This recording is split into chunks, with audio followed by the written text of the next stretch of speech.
Hey there, want to make your voice heard at a Board of Supervisors meeting? We're all ears. Here's how you can get involved. First, hop online and look at the agendas. This will give you the scoop on what's coming up before the board. Each agenda item includes a brief description of the issue, the recommendations, and potential impacts. If you need more detail, check out the detailed reports online. Those are called board letters. Then, decide if you want to speak at Tuesday's general legislative session or Wednesday's land use session. You'll have 3 opportunities to have your say. Let's start with non-agenda public comment. This is your chance to talk about things that aren't on the agenda, but try and keep your topic related to county government. For non-agenda public comments, you can speak at either the Tuesday or Wednesday session, but not both. So pick your day accordingly. And keep in mind, the board can't act on the spot. They'll refer your comments to the Chief Administrative Officer, who will look into the issue. Last thing, the board will hear from the first 10 speakers, 5 in person and 5 by phone at the beginning of the session. Then all the remaining speakers will get their chance to speak after the discussion items. During the consent agenda, the board handles a bunch of routine items with 1 vote. If you want to comment on an item, keep it simple. For example, I'm John Doe speaking on item 5, and I agree with approving the contract. Discussion items are the main event where the board debates before making a decision. Want to speak at one of the meetings? It's really easy. Just hop online and fill out a quick request form at publiccomment.sandiegocounty.gov. Pick the meeting you're interested in, hit the register button, then fill in your details. Make sure to include a phone number if you plan on speaking by phone. Prefer speaking at the podium in the board chamber? No problem. Just pick the in-person option. After that, just check off the agenda items you want to talk about and let them know you're for, against, or neutral on them. Hit register and you're good to go. A confirmation email will land in your inbox to wrap it up. If you're speaking by phone, the email will include the instructions for how to dial in. Be sure to submit your request early. Once public comment begins on the agenda item, we can't take any more requests to speak. And if you have documents, hand them to the deputy clerk when it's your turn to speak at the podium. Now, you get 2 minutes to speak, but if lots of people want to talk, it might get cut to 1 minute. So, you might want to consider writing 2 sets of comments, one for 2 minutes, another one for 1. That way, if time's cut, you won't be scrambling. There's also a countdown clock at the podium to keep you on track. Once you're at the podium, stay on topic. Stick to the current agenda item. If you stray off topic, you might get a gentle nudge to get back to the point. Keep your comments related to the agenda item's recommendations because that's what the board is relying on to make a decision. Also, speak directly to the board. They're the ones making the decision. When your time's up, it's up. Overstaying might mean getting muted or even asked to leave. Now for some ground rules. For safety, keep aisles and doorways clear. If there isn't a seat, head across the hall to room 302 or the 4th floor balcony to watch the meeting. Respect is huge. Everyone should feel heard. That means you, other speakers, and the Board of Supervisors. Disruptive behavior gets 1 warning, and after that, a deputy sheriff might show you the door. So let's keep it respectful. Your voice matters, and we want to hear from you. Remember, we're all here to make a difference.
morning.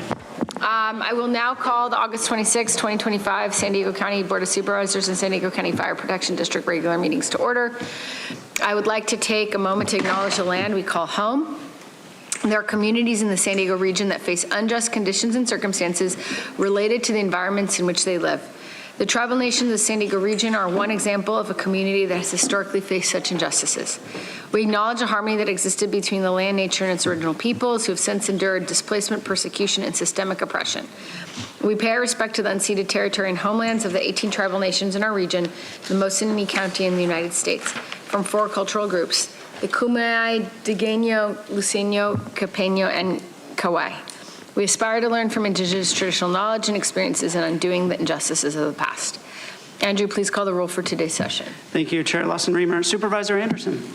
Here. Supervisor Desmond. Here. Chair Pro Tem Aguirre. Here. Vice Chair Montgomery Stepp. Here. And Chair Lawson-Remer. Here. We will now have Reverend Diego Salazar Galvez deliver the invocation and Dr. Caitlin Mickelson and her son Maddox lead us in the Pledge of Allegiance. Please stand for the invocation and pledge.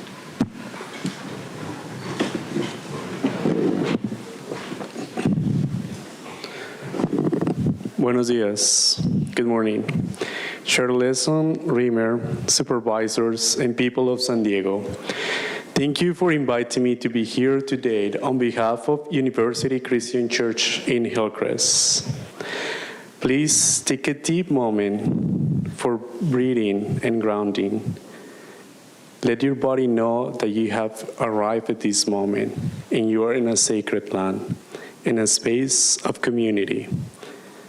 Allow yourself, mind and body to be present. Keep steady and constant breathing. Take a deep breath. Inhale, hold it, and exhale. One more time. Inhale and exhale. Loving Creator, Great Spirit, source of energy that connects everyone who is known by many names.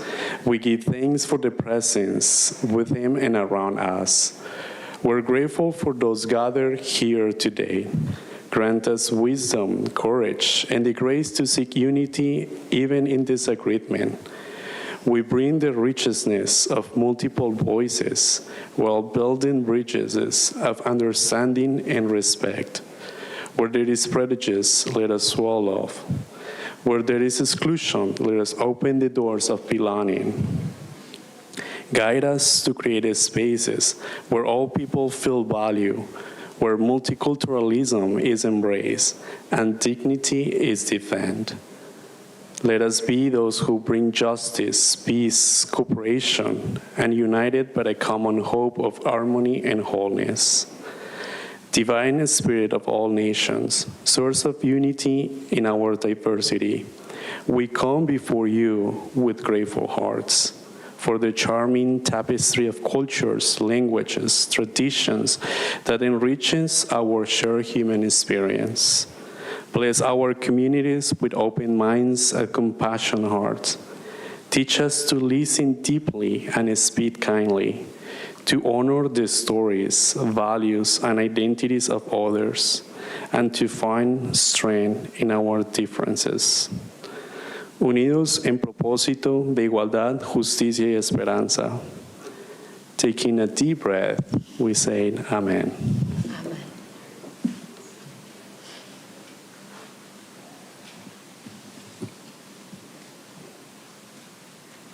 All right, if everyone could please place their right hand over their heart. Ready? I pledge allegiance to the flag of the United States of America and to the republic for which it stands, one nation, under God, indivisible, with liberty and justice for all.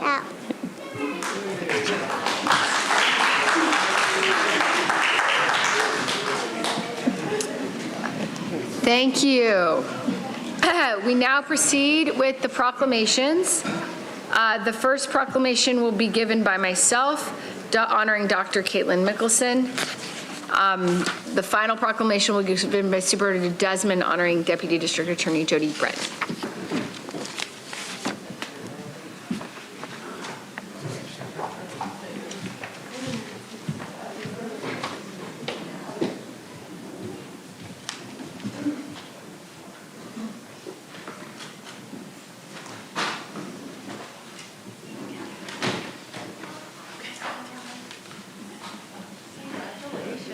Thank you so much. This is so cool. Yeah, That's awesome. Pretty excited, thank you. So cool. You're from Oceanside?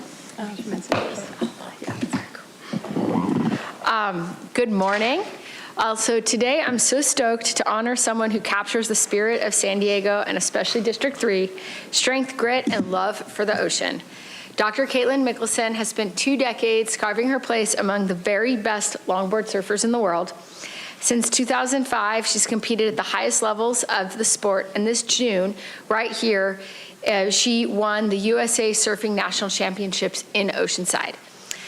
She rode her way to a 3rd straight national title. As a surfer myself, I know the ocean teaches you humility and resilience. Every wave is a test, every wipeout is a choice to get back up, and for women especially, earning your spot in the lineup means fighting twice as hard to be seen and respected. Caitlin's success shows every young girl watching from the shore that they belong in the water and at the very top of the podium. So for San Diego, Caitlin is also more than just a champion athlete. She's a doctor of physical therapy, a business owner, and a mom. She's a role model, an ambassador for our surf culture, and living proof that excellence in sports can inspire excellence in life. So now, therefore, be it proclaimed by Chair Tara Lawson-Remer and all members of the San Diego County Board of Supervisors that on this day, the 26th day of August 2025, we proudly commend Dr. Caitlin Mickelson and declare this day Dr. Caitlin Mickelson Day throughout San Diego County. What? You want to say something?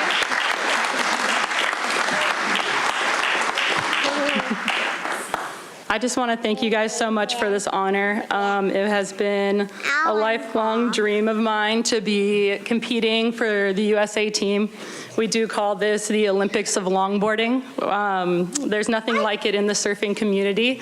You really just feel your whole country behind you. Most competitions are normally just an individual sport.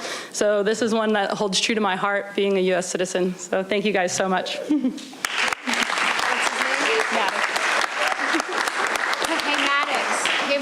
Does your mommy shred? Oh. Thank you. Thank you guys so much.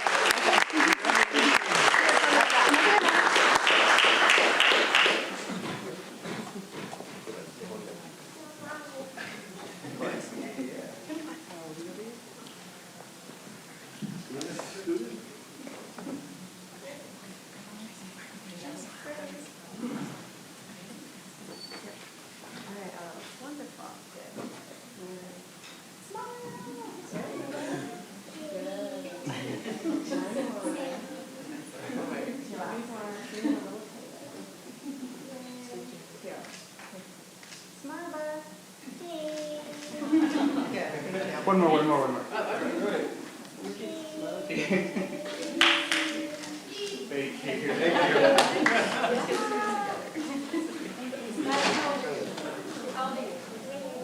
Yeah. And when are you going to start surfing? Already on the water? Yep. Yeah. Yep. You catch any waves by yourself? He has. Awesome. He's surfed the wave pool. Nice. Thank you guys so much. Thank you. Congratulations. That's so awesome. Thank you.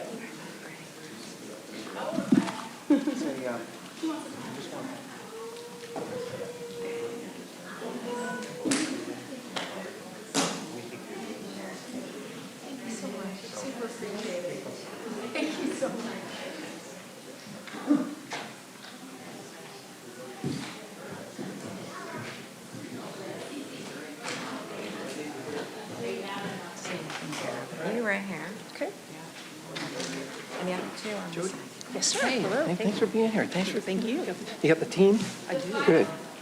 The final proclamation will be given by Supervisor Jim Desmond, honoring Deputy District Attorney Jody Breton. Accepting the proclamation will be Jody Breton. All right. Well, thank you, and good morning, everyone. It's my honor to recognize Deputy District Attorney Jody Breton, and thank you for joining us here today. Deputy DA Breton has served the San Diego County for 32 years with exceptional dedication, particularly in protecting our most vulnerable residents, our children. She played a pivotal role in prosecuting one of the county's most egregious child sexual abuse cases. Despite 9 years of legal delays, Breton remained unwavering in her pursuit of justice, ultimately securing life sentences for both offenders. Deputy DA's commitment went beyond the courtroom, and she has fought against a flawed sentencing system to ensure that victims were heard and they were protected. Her work stands as a powerful example of ethical, compassionate, and resilient public service. So therefore, the County of San Diego, we are committed to recognizing and honoring those individuals who are dedicated to the best ideals of public service, and Deputy District Attorney Jody Britton is one such worthy individual. So be it proclaimed by all of the members of the San Diego County Board of Supervisors on this 26th day of 2025 that we commend Deputy District Attorney Jody Britton for her outstanding service, leadership, and commitment to the citizens of San Diego, and do hereby declare this day, I'll let you hold this here, okay, this day to be Deputy District Attorney Jody Britton Day throughout San Diego County. You can applaud. Thank you. All right, you have a few words you want to say? Sure, thank you. Go ahead, speak, yeah, go ahead. So I'd like to thank Supervisor Desmond and all the County Board of Supervisors for this honor today, and it has been my honor to represent the people of San Diego County for the last 32 years, and in particular, our most vulnerable residents, our children. The people that have helped me in that endeavor that have brought us here today is District Attorney Investigator Scott Stallman, Patricia Laver-Macoca, she's a Deputy District Attorney, and Carla Reynoso, she has been my paralegal. And Get you to the mic. Sure. And one of the things that I'm hoping to do today is to bring attention to what I think is a flaw in the current sentencing scheme for child predators. Right now, the woman that we're here about today, Brittany Lyon, you can read about her online, she got a sentence of 100 years to life. Now, that sounds like a great sentence, but what it really means is all she has to do is reach age 50 and serve approximately 30 years, which with custody credits puts her at approximately 28 years, give or take. And if you're one of these children that were brutally, sexually, violently attacked by her or her boyfriend, hearing that your perpetrator is going to get 100 years to life sounds great, but it's not when you recognize that all she has to do is get to age 50 and serve, again, approximately 28 years. There's nothing, having been a child abuse prosecutor, and these people that are standing next to me have all worked with child sexual assault cases, will tell you that there's nothing magical about turning 50 that no longer makes you a danger or a child predator. In fact, oftentimes the number of children that you have access to grows as you have grandchildren, great-grandchildren, nieces and nephews. All you need to do to be a child predator is to have will and desire. And all of us will tell you that we routinely have defendants that are in their 50s, 60s, 70s, and indeed in their 80s. We have defendants that are in wheelchairs that coax children to sit up on their lap, and they will molest them. And right now there is a legislation before the state. It's called Maribella's Law, and it is designed to close this loophole so that when somebody brutally rapes a child and does the types of torture and sadistic things that were done to the 3-year-olds, 2 little 3-year-olds and 2 7-year-olds, one of whom was nonverbal, and the 2 3-year-olds obviously could not communicate in a way that was meaningful or explain what was happening to them. We want these children to know that when they get a sentence, their perpetrator gets a sentence of 100 years to life, it means 100 or it means life, but it means something other than just 28 years. That's simply not fair. It's my belief that this is just simply an oversight by the legislature. Today, the County Board of Supervisors are going to be voting to hopefully lend their support to Maribella's Law and changing this so that as prosecutors, we don't have to tell our victims 25 years down the road, hey, the guy that did this kidnapped you and did this horrible thing to you, well, he's going to get out. Well, Miss Jody, you promised he'd never get out. I know, but that's not what the law is now. So I'm hoping that as a community we lend support to Maribella's Law and changing this loophole. I'm hoping that the County Board of Supervisors today will vote to also support changing the loophole, and that we all as a community decide that we're going to protect the child and not the child molesters and the child rapists. Let's protect the children together. Thank you so much for today. Wow. Great. Can I get a picture back there? Yes. Thanks for doing tough work.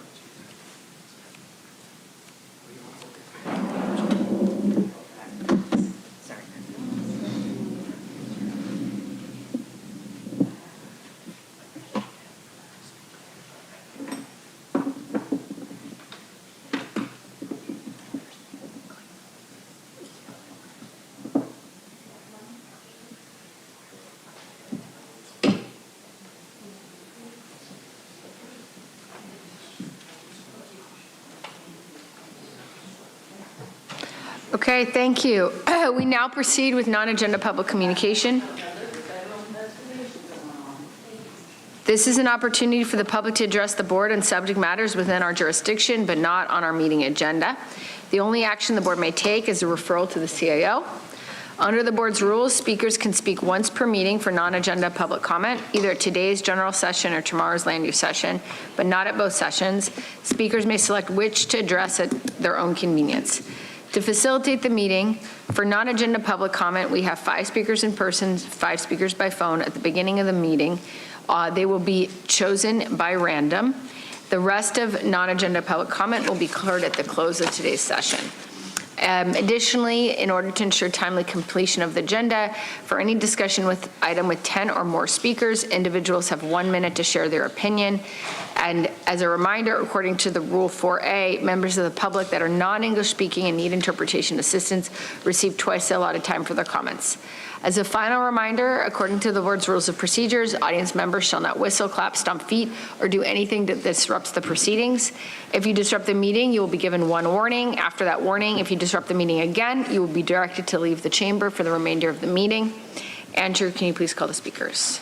Thank you, Chair Lawson-Remer. We have 22 requests to speak on matters not listed on the agenda, 9 in person and 13 requesting to speak by phone. For those that requested to speak by phone, please dial into the conference line using the instructions that were provided to you. We'll begin with the in-person speakers and will now randomly select the first 5 speakers in person. All the remaining speakers will be heard at the conclusion of today's session. As your name is called, please come forward and stand on the arrows until it is your turn to speak at the podium. You will have 2 minutes to address the board. I'll ask you to begin your comments, to begin by stating your name for the audio record. I'd like to invite forward the first 3 individuals, Mark, Evelyn, and Libby Aramovic. They'll be followed by Yusuf Miller and allegedly Audra.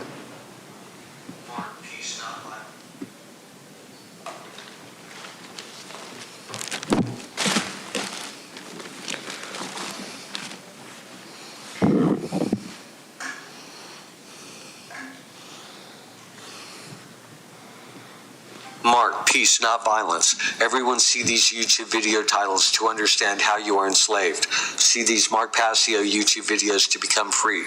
All political systems are a form of slavery and lead to the same place, control of and taking of your private property. Slavery can only end when everyone knows and accepts natural law, which is, any action that harms another is wrong. Any action that does not harm anyone is right, a right you can choose. All people are sovereign, meaning no one has the right to rule over you. Congress's only duty was to protect your rights and defend us. They've been completely corrupted. Society and universities have indoctrinated you with a false mindset which has 4 tenets. 1, self-preservation and comfort above all else. 2, moral relativism. There is no actual right or wrong. 3, smarter people have the right to rule over others. 4, those who are smarter can choose who lives and dies. Government is based on violence and coercion, which is against natural law and enslaved us. In every agenda item, these supervisors control and steal our property rights with grants for ordinances, fees, permits, cameras, AI, and false solutions that make a small group rich while implementing a United Nations Agenda 21 global control system to enslave us all forever.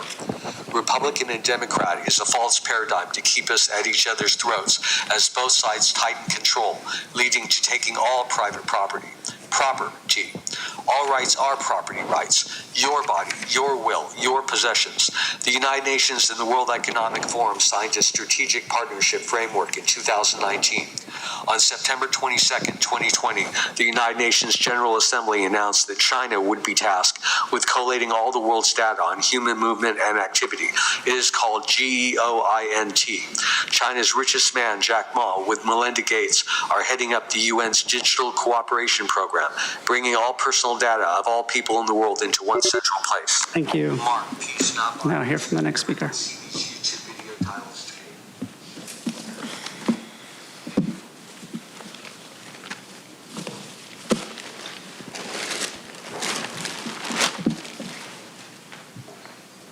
I'm Libby.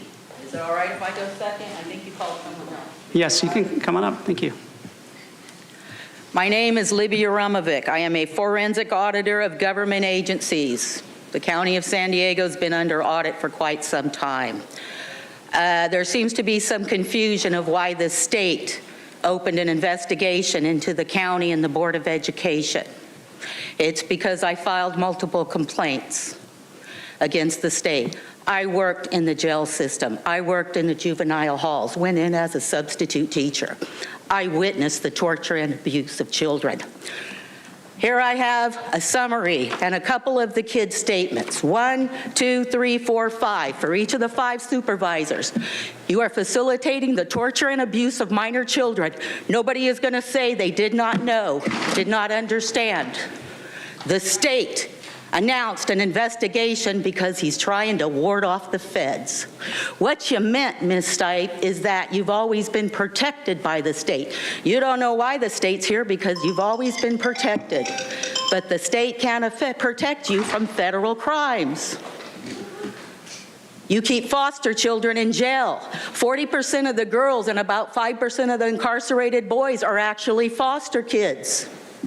The foster girls, the foundational Black American foster girls, are regularly and routinely gang beaten by the guards, regularly and routinely, twice in 1 week in front of me. You are human traffickers from cradle to grave. It is not just the county supervisors. It is not just the hang on, girl. It is the county sheriff, the foster care system, the Department of Education, the Attorney General's office, and of course you for facilitating it. You finance it and you protect it and you facilitate it. You are civilly and criminally responsible for your actions. And I'm talking to everybody in this state. You don't give bail to minor children. Thank you. Your time is up. Thank you. Your time is up. Next speaker, please. Thank you. Thank you. Okay, ma'am, this is your first warning. If you're disruptive again, okay, thank you. Thank you. And as the next speaker is coming forward, I'd like to invite our final speaker. We had one of the speakers that is going to speak tomorrow, so I'd like to invite forward Paul Dunlap. You'll be our 5th speaker today. Thank you. Hello, human traffickers. My name is Evelyn. You guys have kidnapped my children, and yeah, I want them back. They're not for sale, all right? They were not taken because of abuse or neglect, Kimberly. Yeah, my kids want to come home, and you know what? I have something that you guys don't really want me to show the whole world. I have recordings of your guys' workers coercing me, forcing me to come back, telling me if I don't do what they want me to do, that I won't get my children back. All right? Your workers, your little minions, and they don't help. They don't help. I've asked for help many times. I've came here for help many times. And you know what? You guys ain't helping me. You guys are not helping me at all. You know what? You guys claim to want to help people, but you guys don't help. You guys don't do anything but help traffic kids more, all right? So guess what? I need my children back. Malika and Zaya, thank you. Next speaker, please.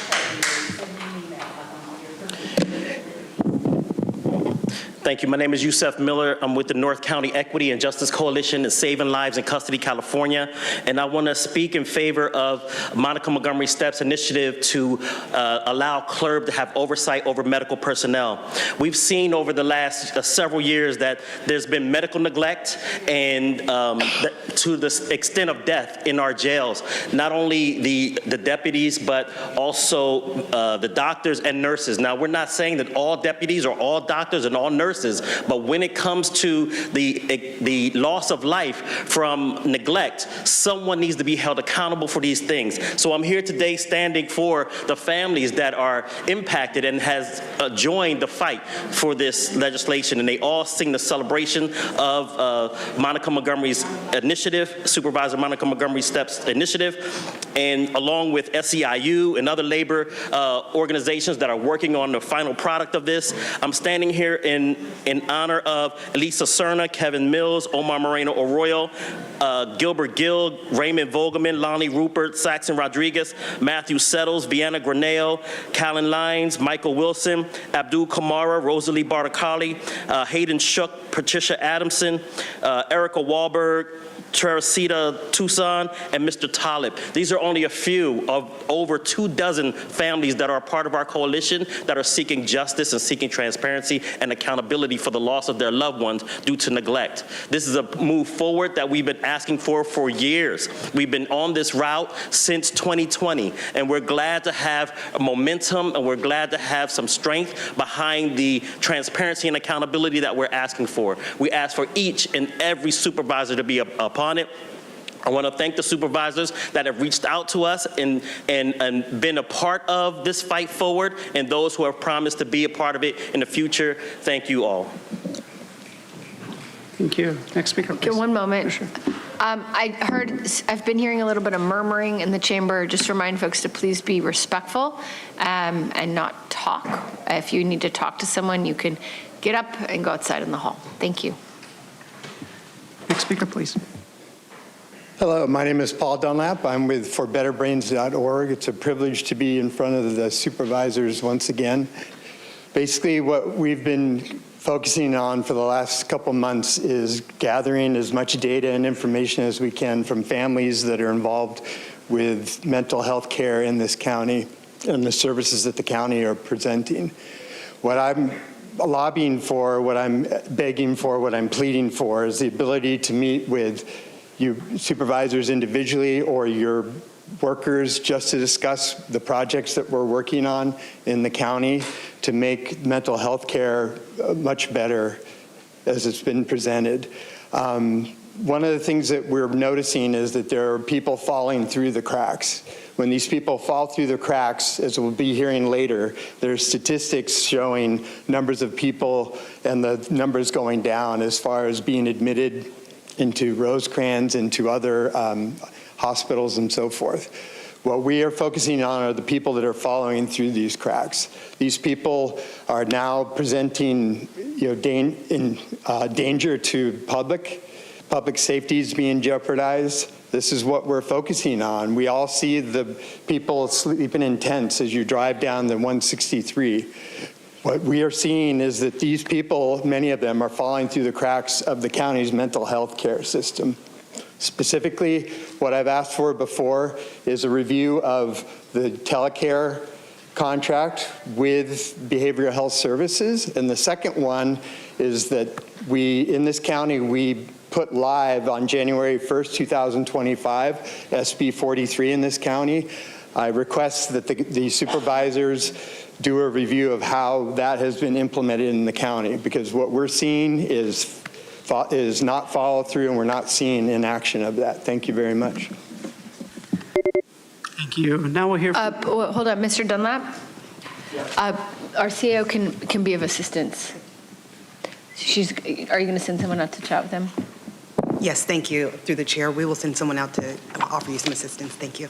If you'll please stand by in the hallway. Thank you. Thank you. Yeah, just go in the hall and someone will come get you. Okay, Thanks. Thank you. Thank you. Now we'll hear from those that requested to speak by phone. Again, in accordance with the board's rules, we'll be hearing from the first 5 callers. The remaining callers will be heard at the conclusion of today's session. When it is your turn to speak, you will be unmuted and you will hear a recording that will tell you to begin your comments. We will begin with our first caller.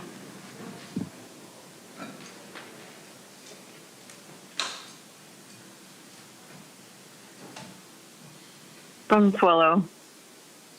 So, God, I'm so sick to my stomach right now from what I just heard. But here we go. So I know many will say what I have to say, and been saying, is that I'm extreme. But what's really extreme, what's truly extreme, is that we have allowed for government to take and take from us and provide nothing in return, absolutely nothing. We're the wealthiest now than we've ever been, and yet there are more homeless, broken families. There's struggling people, daily struggling just to make it. And We have more psychotropic drugs from Big Pharma, yet mental illness is at an all-time high. The only crisis happening on the planet is greed and those who hoard what they will never be able to use in an entire lifetime. So this government, this local government, will never get to the root of our problems. Why? Because I've said this again over and over, they are the root of the problem, and they cause all the problems. Yes, all. Every policy they propose and pass is never for the benefit of humanity. It's never for the people. It's to further control and to keep us from being independent and of them, actually. And it's a racket. It's always been a racket. But keep blindly following their unjust laws, keep funding the very system that keeps us enslaved, keep believing in the bullshit that they offer as we fight each other, as we continue to struggle, as we continue to just see humanity just decline. We're not evolving, we are devolving. And it's time to wake up. Nothing is going to get better. The next speaker is Paul the Bold. Consuelo, if you'll hand your phone to Paul, thank you. Yeah. Thank you. Thanks, Andrew. Paul the Bold, the unemployment rate in this county is now 5.2%. Can we really afford unions tampering with wages, inflated rents, ridiculous price increases? And all of these will cause inflation and drive away more and more tourists, as will your constant permissiveness with sexual predators, and apparently now it's got to school predators. Those things need to be taken care of, not just addressed, but taken care of, like to sort of follow up on Consuelo.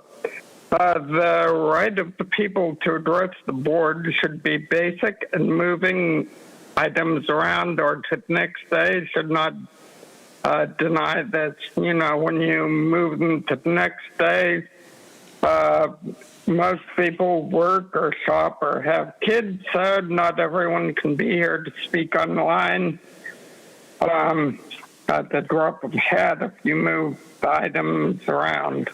So moving the awards and proclamations up to Wednesday might also improve attendance and free up half an hour or so, or a bit longer on Tuesday.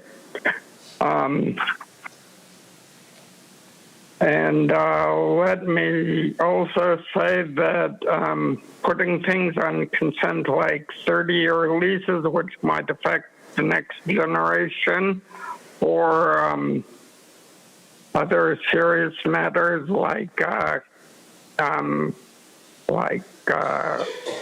ordinance. Thank you. We now hear from the next caller.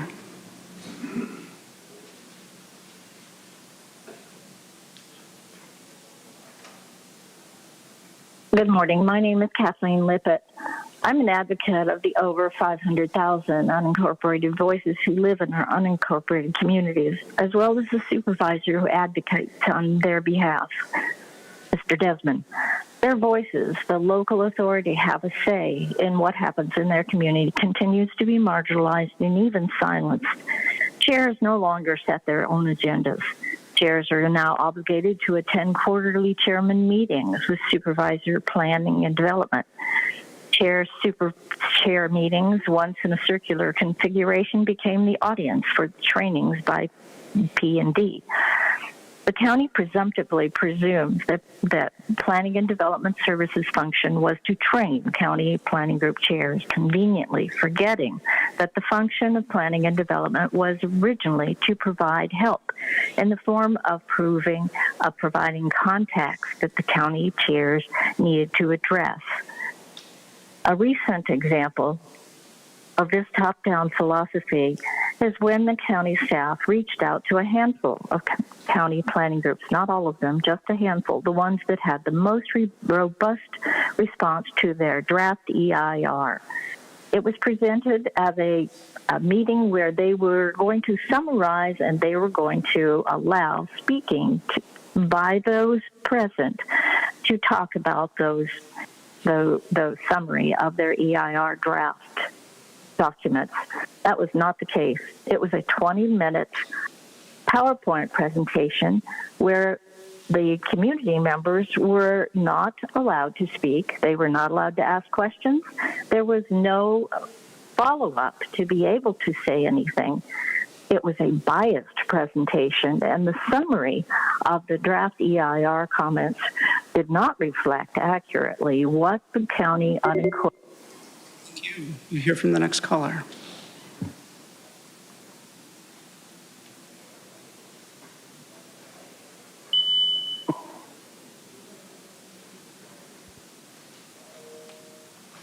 Next caller is Paloma. Hello? Yes, please go ahead. Hi, yes. Can you hear me? Yes, please go ahead. Oh, thank you. My name is Paloma Serna. I'm the mother of Elisa Serna, who died in San Diego County Jail November 11, 2019. I am with Saving Lives in Custody, California, and North County Equity and Justice Coalition. Sheriff Kelly Martinez has now floated a so-called third-party review of jail health care. But let's be clear, this is just a delay tactic. This does not even exist. It's just to delay families, the community, to get behind the truth of what is taking place in these facilities that's under her care. I want to thank Supervisor Monica Montgomery Stepp for her courage and leadership in pushing to strengthen the CLRB. CLRB was created to be for the people oversight body, but right now it's so limited to confront the daily failures that's happening inside our jails. Families like mine live with the consequences of those failures every day. I'm asking this board to support Monica Montgomery Stepp proposal to expand CLRB's authority. This is very important. There's no more pointing fingers back and forth to deputies or to medical. Also, to, the CLRB, they need to be able to have access to every evidence, video, call button, log calls, every report, so they could do a thorough investigation and just not relying on the sheriff to hand them whatever evidence that would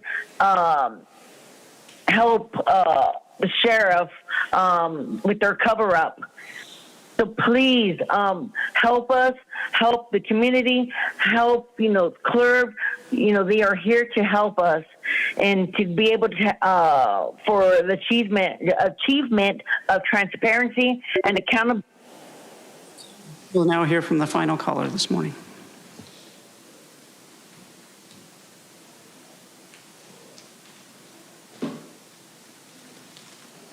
Gambler here. How you guys doing?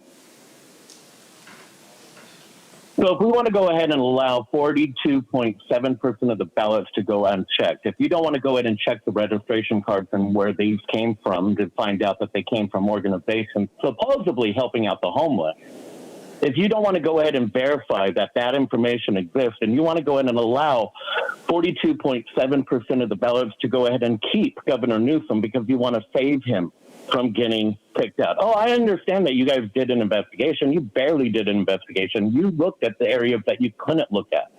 You tried to go for the areas that you knew was safe. But guess what? 20 years of election experience, my personality type, which you guys all know because you had me take the damn test right before you fired me, and I am an INTP. I cannot let this go. No matter how much I want to, there is nothing that will allow me to do it, down to the point that I'm pushing away friends and family. I'm going to die achieving this mission. So you could go ahead and continue to stand in my way. You could go ahead and have Newsom appoint a judge to file grant a county-wide restraining order. Yes, that judge was appointed 100 days before, which means that you guys were talking to her as soon as she showed up in order to go ahead and have a county-wide restraining order preventing me from going to family events if I actually listened to it. But you guys know I don't, because I call each and every single one of you, and I've used ungodly, uncensored words, basically explaining that Monica is the house nigger, right? And you're not going to do shit about what my voice, and the judge can't do shit. They can't go ahead and stop me from talking. So if you want me to go ahead and be nice, you be nice to the people. Thank you. And Chair Lawson-Remer, that concludes the request for non-agenda public communication this morning. Again, all the remaining speakers will be heard at the conclusion of today's session. Okay, thank you very much.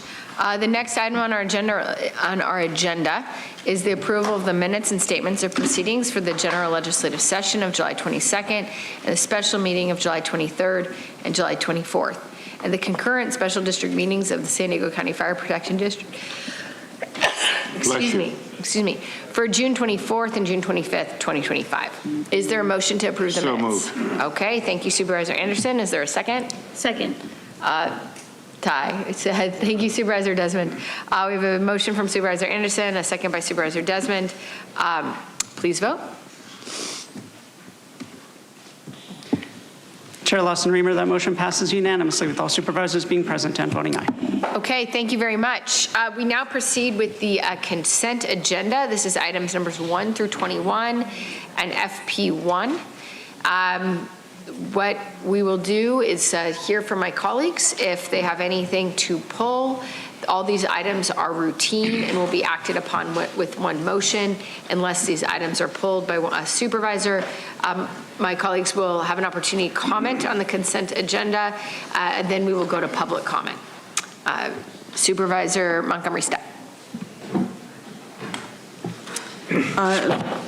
No need to pull anything from me. I think I'll have a little bit of comments later, but I want to comment now on item number 16. I just want to give a special thank you to my recent student worker, Julius Crook. Hopefully he's able to come and make public comment on this item. But he led the initiative on the transportation reimbursement amendments in attachment 5. When Julius found out that student workers were not able to get their public transportation costs to and from their internship reimbursed, even though student workers that drive a car to their internship got free parking, he began diligently finding a way to make this happen. Even when he found out he would not personally benefit from any of the proposed changes because his internship would be over by the time any of these changes will be enacted, he said he wanted to continue working on this for future student workers. So our team was really happy to have had him over the summer working with us.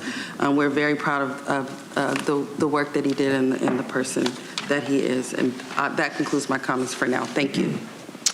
Okay, thank you very much. Supervisor Anderson? I'd like to look at item 12. UCSD Labor Center and the SEIU have edits, but they have not yet provided those specifics.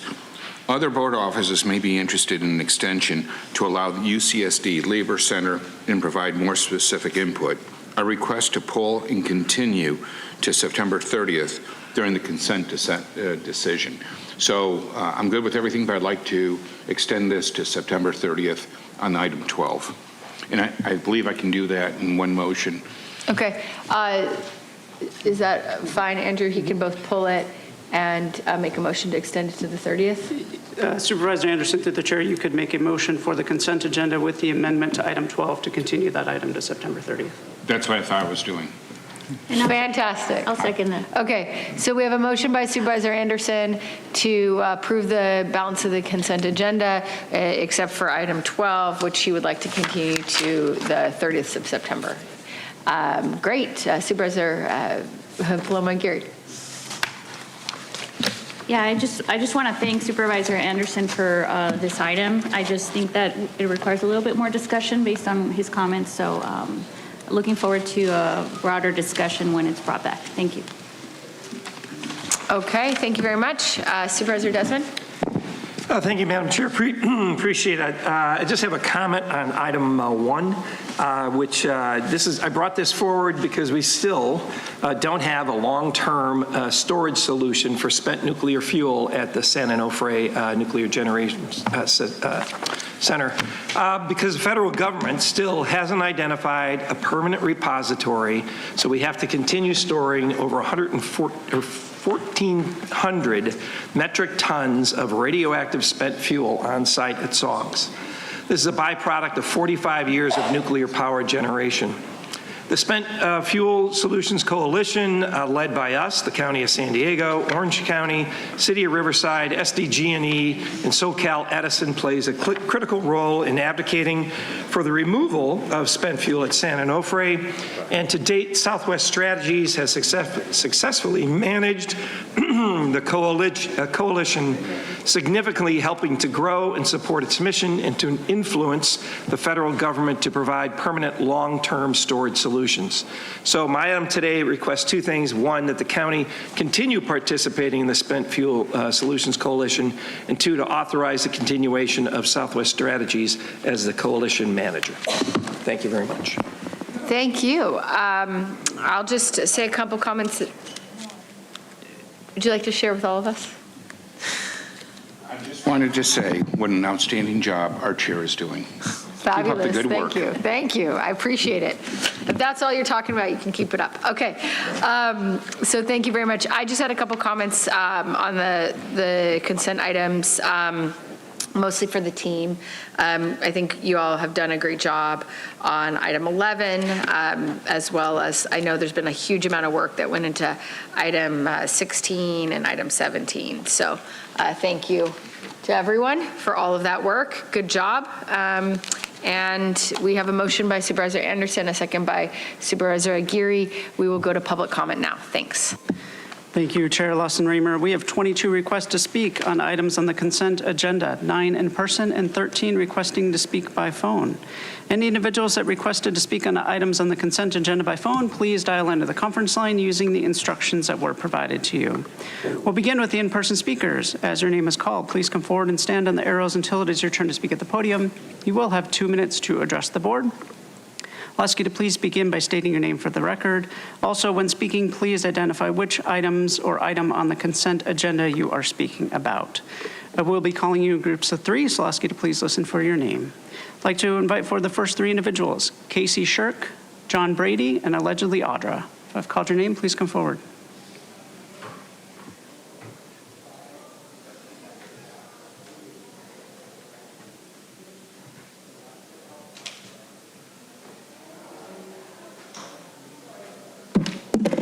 What's up, domestic terrorists? Kim Z from the Kim Z Institute. You see Malika and Zaya, you're going to be returning them to their family. Anywho, so yeah, it's interesting to see all the things you guys like to put on the agenda. You actually hand me stuff on a silver platter much of the time. It's so great because I feel like you just like to hear me talk. Anywho, what kind of large-scale event are we preparing for? Who knows? Something tragic, I'm sure, right? Maybe another 9/11 event, who knows, with all the people you guys let into the county and the nation. Who cares, right? And then all your behavioral health stuff, Kim Z, for juveniles, right? I mean, because we know what you do with them. You hire pedophiles, right? As long as they molest and rape children and beat them too, or let them get beat up by other children as well, or maybe even suffocated by a staff member, like a 5-year-old at Polensky, right, where they just sit on them until they suffocate. Audra, what? Please pause. Yes. Please address the board. Right, I am. Yes, and she's the one that is engaged in all of these nefarious things. So it is very important to let the people know she will not be doing that to Malika and Zaya Robinson.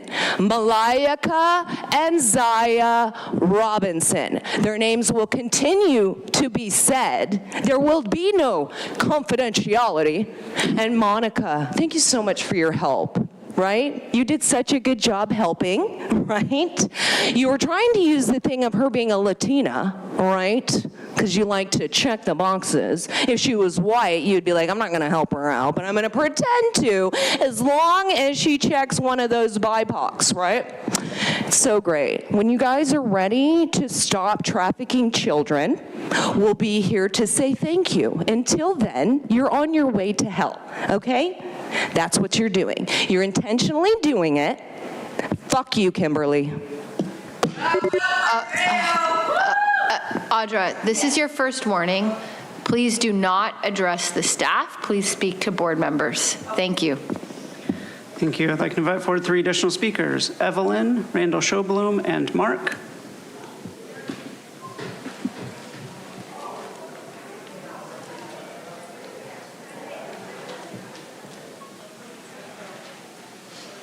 Supervisors, I'm Randall Schobloom, President of the Deputy County Councils Association.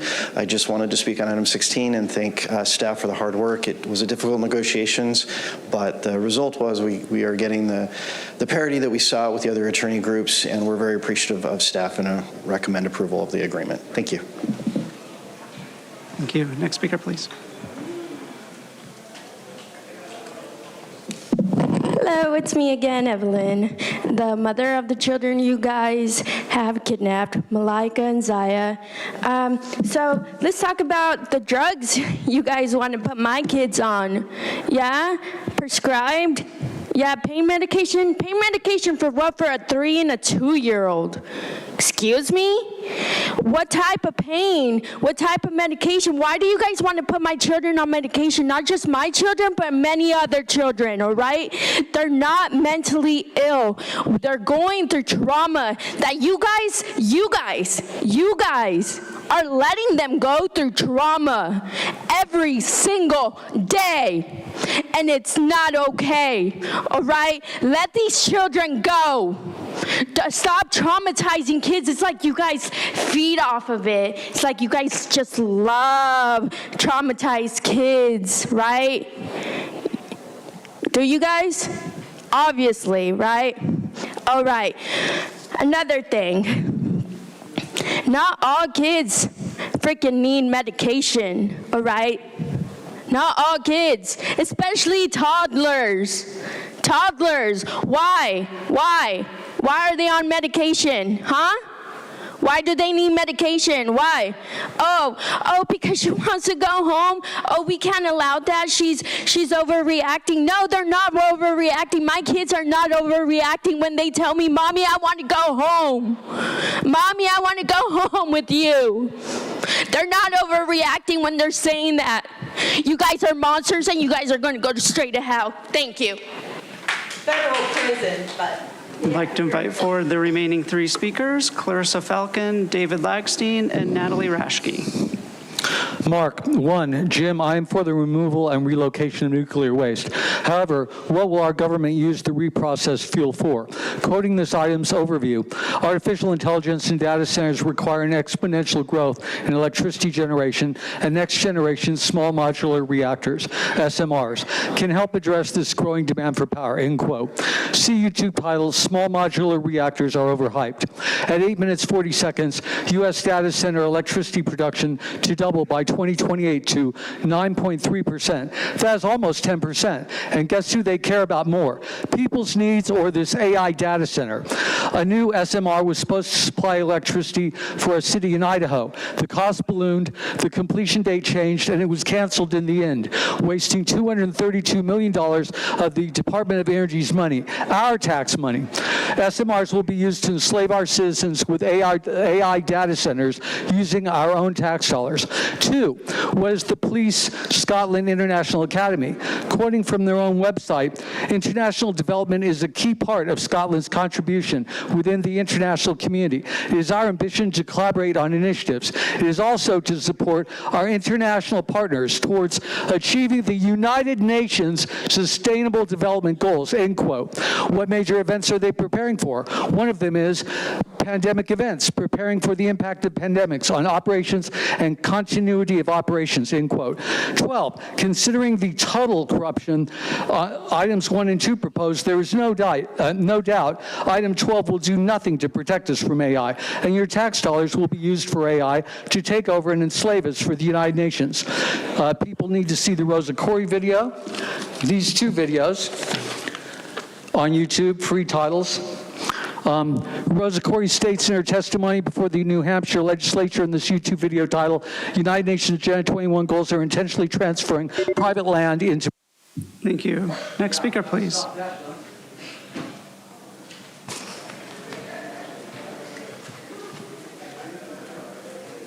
All right. Good morning, Chair, Board of Supervisors. My name is Dave Lagstein from SEIU 221. Crystal Irving is in the building and is on a conference call. You'll probably see her later.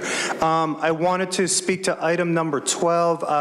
Thank you, Supervisor Anderson. We do support the decision to push it back and allow more time for input. That is appropriate given how important that this is. We also want to share that we agree with the UCSD Labor Center recommendations. I know they have been emailed, and I bumped them to the Chief of Staffs in case they got lost in the email bureaucracy a little bit, and hopefully this extra month will allow time for all parties to digest this and make sure to get it right. A couple best practices that I want to highlight.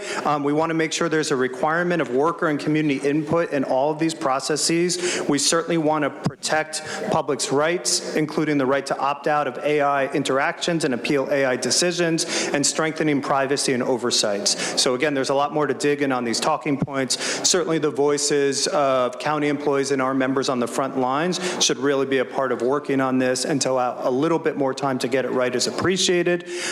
In the remaining 48 seconds, I also want to acknowledge on the consent agenda our adjustments in the compensation ordinance, and that's a reflection of a few items from the end of our contract where there was issues of internal alignment and compaction, and we had good collaboration with the county staff and labor relations to get those right and make sure that everybody's on the right track. So again, we support number 12. We appreciate the adjustments on the compensation ordinance, and thank you very much. Thank you. I'd like to invite forward Jennifer Lotero, and then do a final call for Casey Shirk, John Brady, David Hansen, Clarissa Falcone, and Natalie Raschke.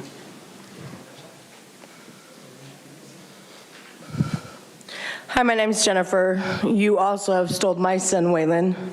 I encourage you to understand that you might want to hang on to living on this earth, and you do so by killing children. But know that our God, it's in prophecy, you will die. And yet you may live a nice and lavish life with your smirks because you sit there and I sit here. But when you're dead in the ground, I'm going to have wings. I'm going to be strong. Why? Because I never did a sin of the heart. God's going to forgive us for being imperfect, but he's not going to forgive the sins of the heart. You have tried to put me in the ground, HHS. Pissed off, I still stand. And God assures me that when they come again, if the angels don't reach me, do not be afraid. And I am not afraid because I know what waits for me. And what you're doing is wrong. And love is so much stronger than your evil. The fact that I can cry for something I love, protect it with my life, smash you because you want to hurt it. My son deserves to live in this life happy with his parents.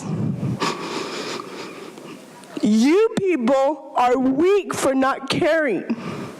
You are not strong for not caring. You think you have power, but you have none. When God comes to Thank you. earth, Next speaker, please. all will kneel. Okay, I'm reminding everyone that we are going to finish our comments when the time expires. So ma'am, this is your first warning. And our woman in the back sitting next to Audra, this is your first warning. Thank you. All the parents, 3 years, all the ones talking about. Next speaker, please. Good morning. My name is Casey Shirk, and I am a proud SEIU Local 221 member and a county employee of 1.5 years as a health and human services agent, health and human services specialist. I'm speaking to encourage the board, and well, you guys have already postponed it, so I'm here to thank the board for postponing the item 12 regarding AI. I want to encourage you to work with SEIU members and the UCSD Labor Center to create a system where AI aids both county workers and the communities who rely on our support. I want to encourage you to protect public rights, guarantee the public's right to opt out of AI interactions, appeal AI decisions, and ensure county staff can override automatic outcomes when necessary. Strengthen privacy and oversight, limit data collection, require public notice before sharing data or adopting surveillance tech, and ensure board approval for high-impact AI use. We can collectively make a framework that will work for all of us. AI is new and exciting, but it can also be detrimental to workers and community members alike. Let us please take our time in building this framework. Thank you. Thank you. Next speaker, please. Hello, my people. Chichalagi. I am Cherokee. My name is David Hansen. I am a kindergarten teacher, and I live here in Southern California. But I'm from the Cherokee Nation of Oklahoma. And what I've seen through a lot of these things that you guys have with child welfare and then the juvenile services and stuff, I want to bring to light a point that that a lot of people miss. You take parents' children from them for small things because they over-exaggerate the definition of abuse. And they'll take children away from parents for small little things like, oh, you weren't observing your child, and different things like that. I've heard of this. I've been in this whole fight with fighting CPS, but I'm trying to stay in the middle to see both sides, okay? Now, there's programs that you guys use in the juvenile systems to where you tie children down to control behavior. You tie them down, you strap them down, you put them in solitary confinement, you feed them opiates. Now, if a parent did that to their children, what would CPS do to that parent? So how hypocritical is it that our government and your juvenile systems do things to children that you wouldn't want the parents to do, yet you'll take the children away from the parents for that? It seems absolutely hypocritical to me. And my job as a Cherokee citizen is to take care of this nation. We don't own the land, we take care of it. And I'm taking care of you guys to put you in your place as to what you're doing. And I'm not trying to come at you, I'm just trying to use rationality. And you guys are overlooking that. And there's some other topics I want to bring up as well, but not for this agenda, because this agenda item has to do with the juvenile, the behavior number 4. Anyways, all right. Thank you very much for your time. I appreciate it. Thank you. Next speaker, please. Thank you. Good morning. I'm Clarissa Falcon with Falcon Strategies, resident of District 1. Good morning, Chair and Vice Chair. Thank you for bringing this issue forward. Your leadership, particularly you, Supervisor Anderson, for really shepherding this framework on artificial intelligence and emerging technologies. This is more about more than just AI as a buzzword. It's about how the county prepares for a new wave of machine learning, deep learning, and natural language systems that are already reshaping how many folks are using technology. Few counties have taken the time to put forward something as comprehensive as what you are considering today and beyond as you're extending this conversation, which is a smart approach. What I see in this framework are the right principles: equity, transparency, accountability, and public trust. You've paired those values with real guardrails, procurement standards, security checklists, and workforce training. Taken together, this positions San Diego County to be among leaders nationally. As you move from the policy to practice, 3 areas will be most concerned. Workforce readiness, ensuring employees see these tools as partners in delivering services, not threats to their roles. Continuous risk oversight, because technologies evolve quickly and our safeguards must evolve with them. Public confidence, keeping residents informed about where and how these tools are being used, so innovation is always anchored in trust. At a time when trust is important in government, this framework has the potential to show that government can embrace innovation while staying human-centered. This is visionary leadership, and it will make San Diego County a model across California. One thing to consider, maybe a special technology oversight committee convene as needed to receive updates on new applications, review security safeguards, and stress test these systems. Appreciate you continuing this conversation, and thank you for taking. Thank you. Thank you. We'll now hear from the individuals that requested to speak by phone. Again, when it is your turn to speak, you will be unmuted and you will hear a recording that will tell you to begin your comments.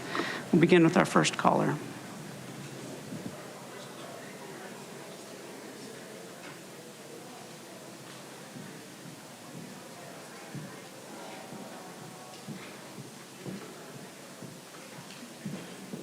Consuelo, your device might be muted.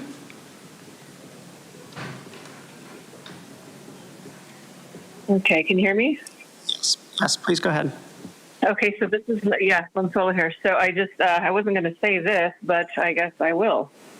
So I myself had a little discussion with AI, and, it's just so funny because I questioned it and I asked it, that it's already been discovered that government has been using AI since like the 20s and 30s. So I wanted information on that. And it goes on to tell me how there have been claims by alternative resources, and just using the word alternative. So then I ask, what do you mean by alternative historians? You mean like that non-governmental funded independent ones?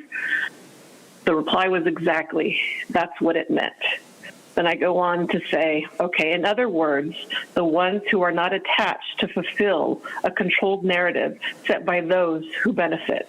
I notice when something is set to be discredited, they'll use the word alternative, like for alternative medicine, which is the original medicine, before Rockefeller fake synthetic drugs. It replied, yes, you've nailed it, 100%. The word alternative is often used as a linguistic weapon. It makes something sound fringe, secondary, or less valid, even when it may actually be the original, authentic, or suppressed version of knowledge. So it's just, I just find it funny how it's all AI, like it's something new, when in actuality it's been here forever. You guys have entirely been in control of it. And we'll hear from the next caller.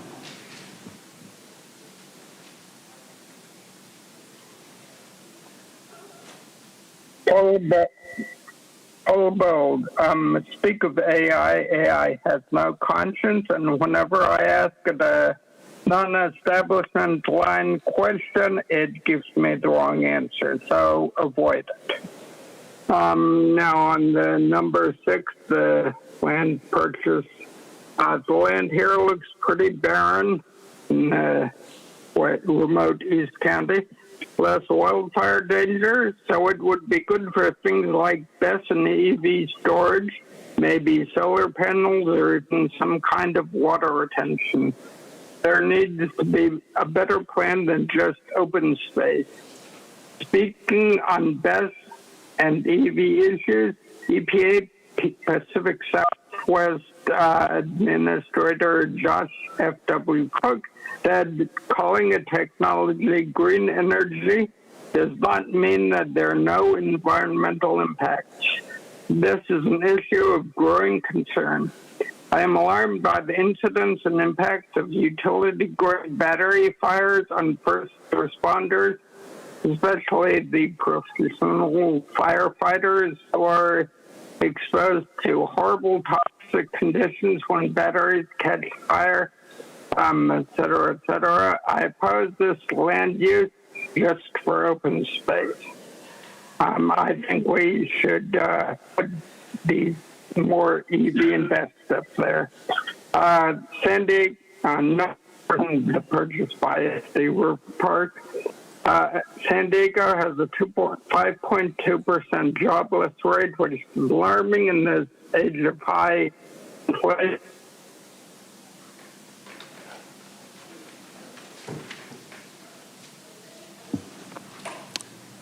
Paul, are you still there? Thank you. We'll now hear from the next caller.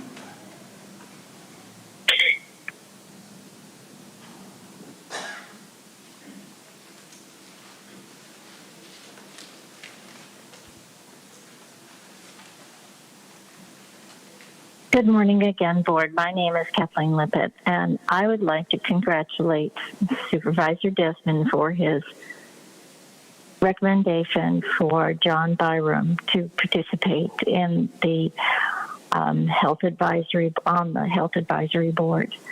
I had the privilege and the honor of working with John for about 5 years at Vista Community Clinic. I learned a lot from this gentleman. He spent 3 years in recovery and then spent the 35 years following that working to prevent others from ending up where he had been. He took responsibility for his early decisions that sidetracked his life, but he was able to articulate how and why he needed to make other decisions. Though I had a degree in public health, it was academic. I did not have any personal experience with anyone who had suffered through the throes of addiction and those decisions that made his everyday choice one of where to get his next drugs, rather than helping to make his life, to improve his life and maximize his choices. But he righted himself. As I said, he took responsibility, and he became a person who was able to articulate the best reasons for avoiding getting into drug abuse. And yet we have a county who seems to be hell-bent on facilitating more drug use in the county, and that is very disappointing. Parents and families do not need their children exposed to the harms of yet another addictive drug. And it is pandering to... I'll hear from the next caller.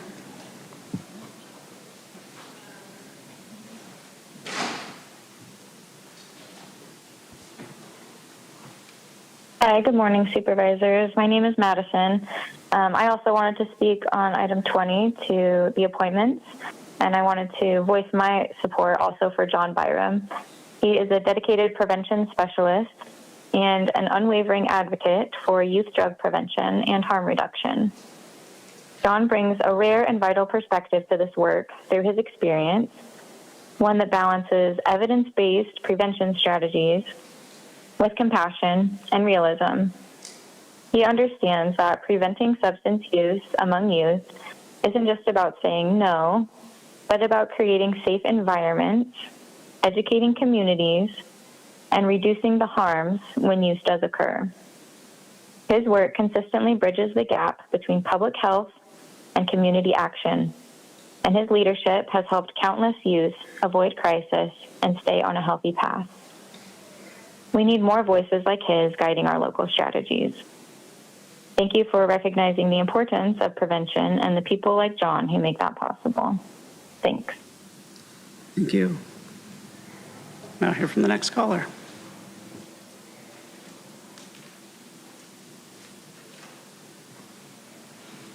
Good morning, Supervisors. My name is Becky Rapp, and today I'd like to speak to item 4, 11, and item 20.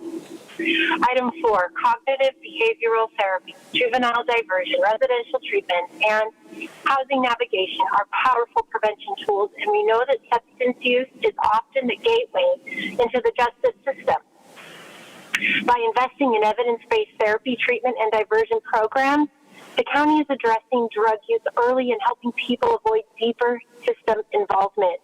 The data speaks for itself, and programs like community assessment, teams and juvenile diversion keep 99% of youth from re-entering the system. That means fewer kids using it not only keeps our communities healthy, but it also saves taxpayer dollars compared to the high cost of incarceration. Item 11, and I support the resolution because it underscores how critical it is to prioritize wildfire readiness and public safety. We already face a lack of competition in the fire truck industry that has driven up prices and caused delays of more than 900 days. In a county where over 80% of the land is designated high fire risk, our backcountry communities cannot afford any added dangers. That's why it makes no sense to consider expanding the marijuana market into these same rural areas. Marijuana businesses bring increased traffic and raise percent of intoxicated drivers traveling on dark, windy backcountry roads. This not only strains public safety resources, it puts families and first responders at greater risk in areas that already struggle with wild. Thank you. Hear from the next caller.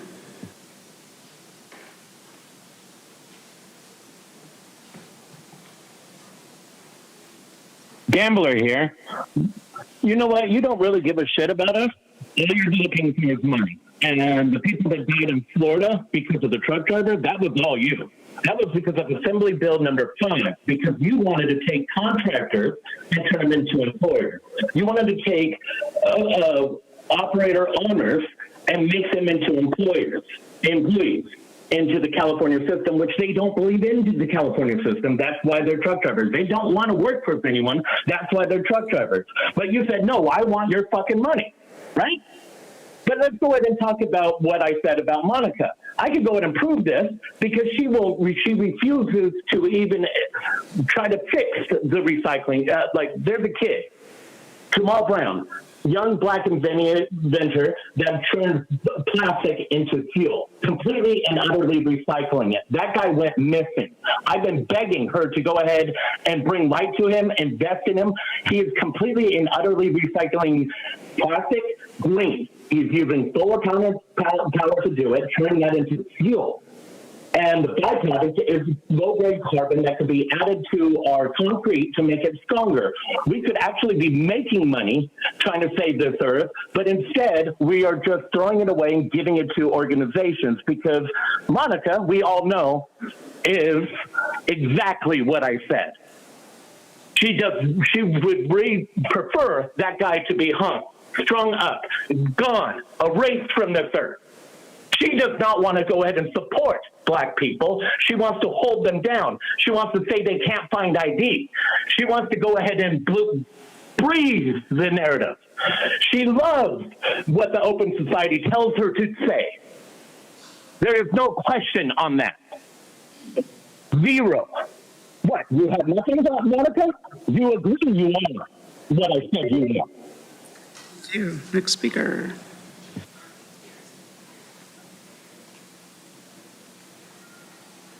Wow. It's truth. Item 2, no to the sheriff going to any foreign country for training. Can the UK give answers on why the sheriff's department deleted video evidence of Hayden Shook's death? Why is Kelly asking for approval the day of? Is this a predetermined deal? Item 4, $700,000 on behavioral health programs with zero evidence that they've reduced recidivism. And can anyone define the county's term of criminal thinking? Is that the same thing as being a supervisor? Item 5, speaking of criminality, this item is Tara's item because it was a Tara decision. Through Union Queen Lorena to Act Claudia, and so now David Smith gets over $173 an hour or $360,000 a year to act as county council with only a political science degree until the three crazies can find a union minion to appoint. Item 6 and 7, how are the Anza Borrego Foundation and San Diego River Park able to keep buying more land? Is this a scam to gift 8 parcels to the county's control? Items 6 through 9 do not say how many acres are sold, but it does say when a property owner fails to pay property taxes, after 5 years, the property then becomes subject to the treasurer tax collector's power to sell. Let that be a warning to Paloma and her 3-year-old tax defaulted property. Item 12, moving ahead with AI when one of the supervisors who was on the ad hoc ran away. The county's AI policy should be laid out as a discussion item. Item 15, instead of spending about $4 million to have an unknown third party print voter pamphlets, why can't the county itself print them securely? Item 16, no to over $7 million in salary increases to county councils who are corrupt and run away, just like corrupt supervisors do. Item 17, no to over $14 million in salary increases to the Teamsters Political Union. Item 19, no to Sophia Kittle to the Bonsall Community Group. She's a campaign strategist with Invinco Strategies. That's the second person from Invinco chosen by the county. The other was Lindsay Rydell-Ruther to the Commission on Women and Girls. Invinco has raised big money outside of California for Monica's campaign. What a conflict of interest for Monica to vote twice for Invinco minions. And why won't Tara let Paloma talk to Joel? He's a fellow Democrat. And your calling system is screwed up. It took 27 calls for me to get through today to speak on consent. Thank you. We'll hear from the next caller.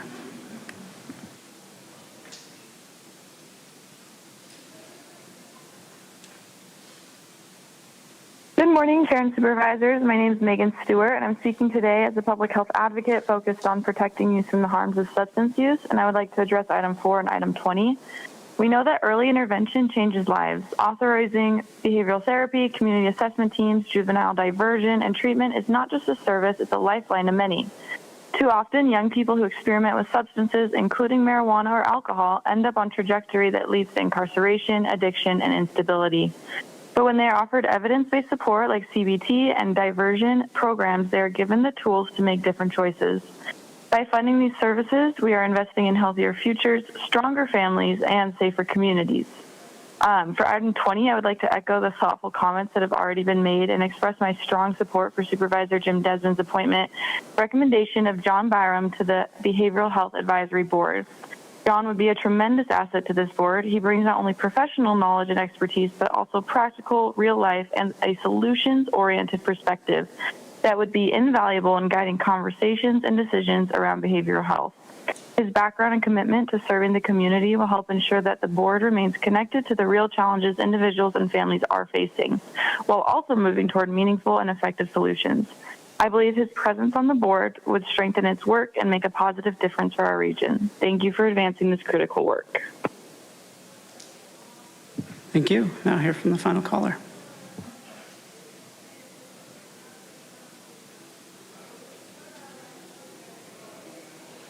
Good morning, Board of Supervisors. I'm calling in from my work today, and I have a colleague who has had difficulty trying to call in. So I just want you to know there's many struggling to get into the phone call today. I came to address 6, 7, and 8, which has to do with tax defaulted land, and ask why these items couldn't be on tomorrow's agenda, since that has to do with land use. I think that the divide between what's legislative and what's land use needs to be re-examined, because these need more time, and I don't have time to address them individually, and they should have been on the agenda tomorrow. That said, I came also to address item 20, because it has also been my pleasure to know John Byram, the recommendation from Supervisor Desmond to the Behavioral Health Advisory Board. I first knew him when we worked together 40 years ago on drug-free workplace conferences. His driving need to make clear how important it is to go into treatment and work on your recovery for your whole life, and not to let relapses interfere with this journey, has just touched so many. And he's been a lot of help to families as they've navigated this road. He's the first person who explained to me the role that his marijuana use in his teens played, how difficult an addiction it was for him, and that how he always feels that he's still in a recovery mode. He speaks often about how difficult it is for him to navigate when there's a pro-pot environment around him, because it triggers his desire to smoke pot after so many years of being in recovery. He has guided many through the treatment process, particularly when there is relapse involved, and helped us all understand that it is a lifelong progress. We think he's a welcome addition to the county's Behavioral Health Advisory Board, and thank you for this appointment. Thank you. I'd like to recall one of our in-person speakers, Julius Crook.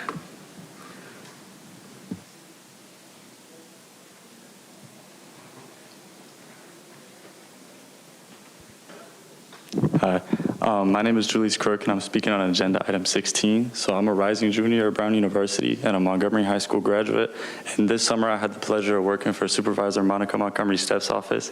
And it was an amazing internship, and I love the D4 team. But more on the topic of the agenda item, I take public transportation as my only method of transportation. And when I started my internship at our office, I realized that they were unable to reimburse my public transportation pass, which is what motivated me to draft that board letter. And despite it not being docketed, I'm very happy that it was able to still be on the consent agenda. And I'm looking forward to it being able to expand to every student worker and have their public transportation needs met. I think it's very important to have equitable transportation access for everybody at the county, and especially for those from lower income backgrounds as myself. So I'm really happy that I was able to work with the team and get that drafted. So thank you.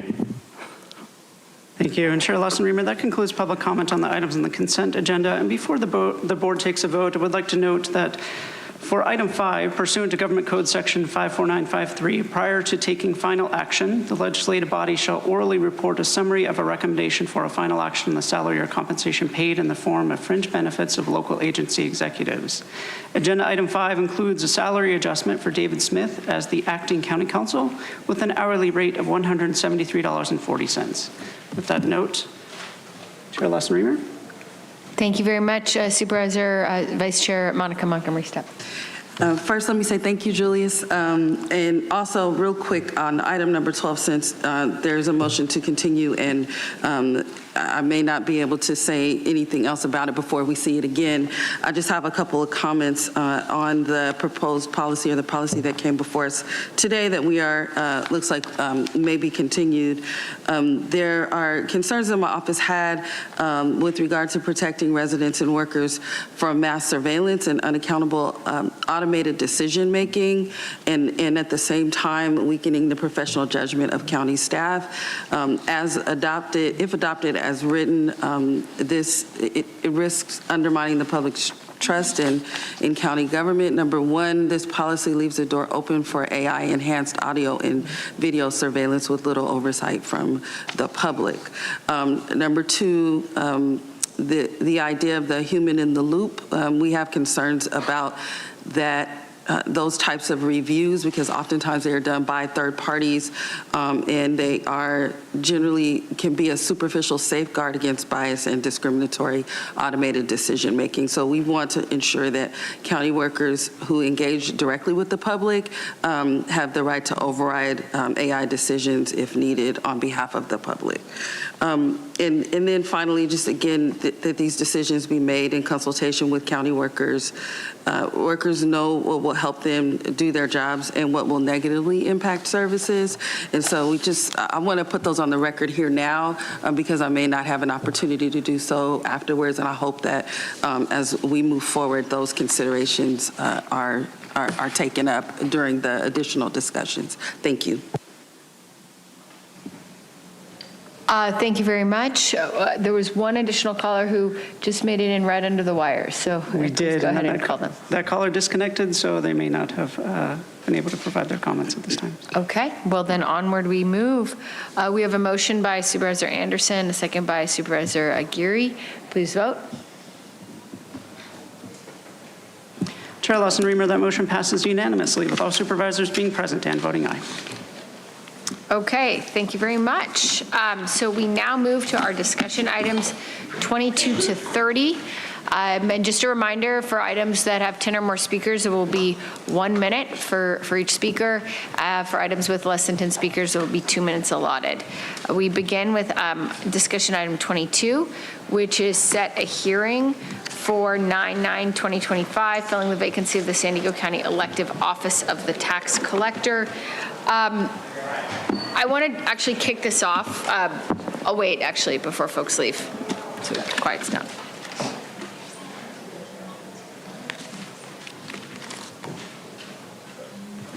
Okay, thank you very much. So I actually want to just make some comments and put a potential suggested amendment out there for my colleagues' consideration before we hear public comment. Oh, we have a presentation? Please, Andrew, go ahead. We'll hear a presentation from Andrew, and then we'll go ahead and hear from the supervisors, then we'll hear from public commenters, and then we'll have a continued discussion and a vote. Okay. Thank you, Chair Lawson-Remer, members of the board. The item before you today is the consideration of the process to fill the treasurer tax collector vacancy following the retirement of Dan McAllister. The San Diego County Charter provides the authority for the Board of Supervisors to fill by appointment the vacancy of the elected treasurer tax collector. The county's charter requires the board to fill this vacancy by appointment. The option to call a special election is only available for the Board of Supervisors vacancies, not for vacancies in the other elected positions. The individual appointed will hold office until the election of a successor. The next election would be November 3rd, 2026. Board Policy A105, entitled Filling Vacancies in Elective Offices, prescribes the process. Presented today will be a process to fill the vacancy that is consistent with the board policy and the charter.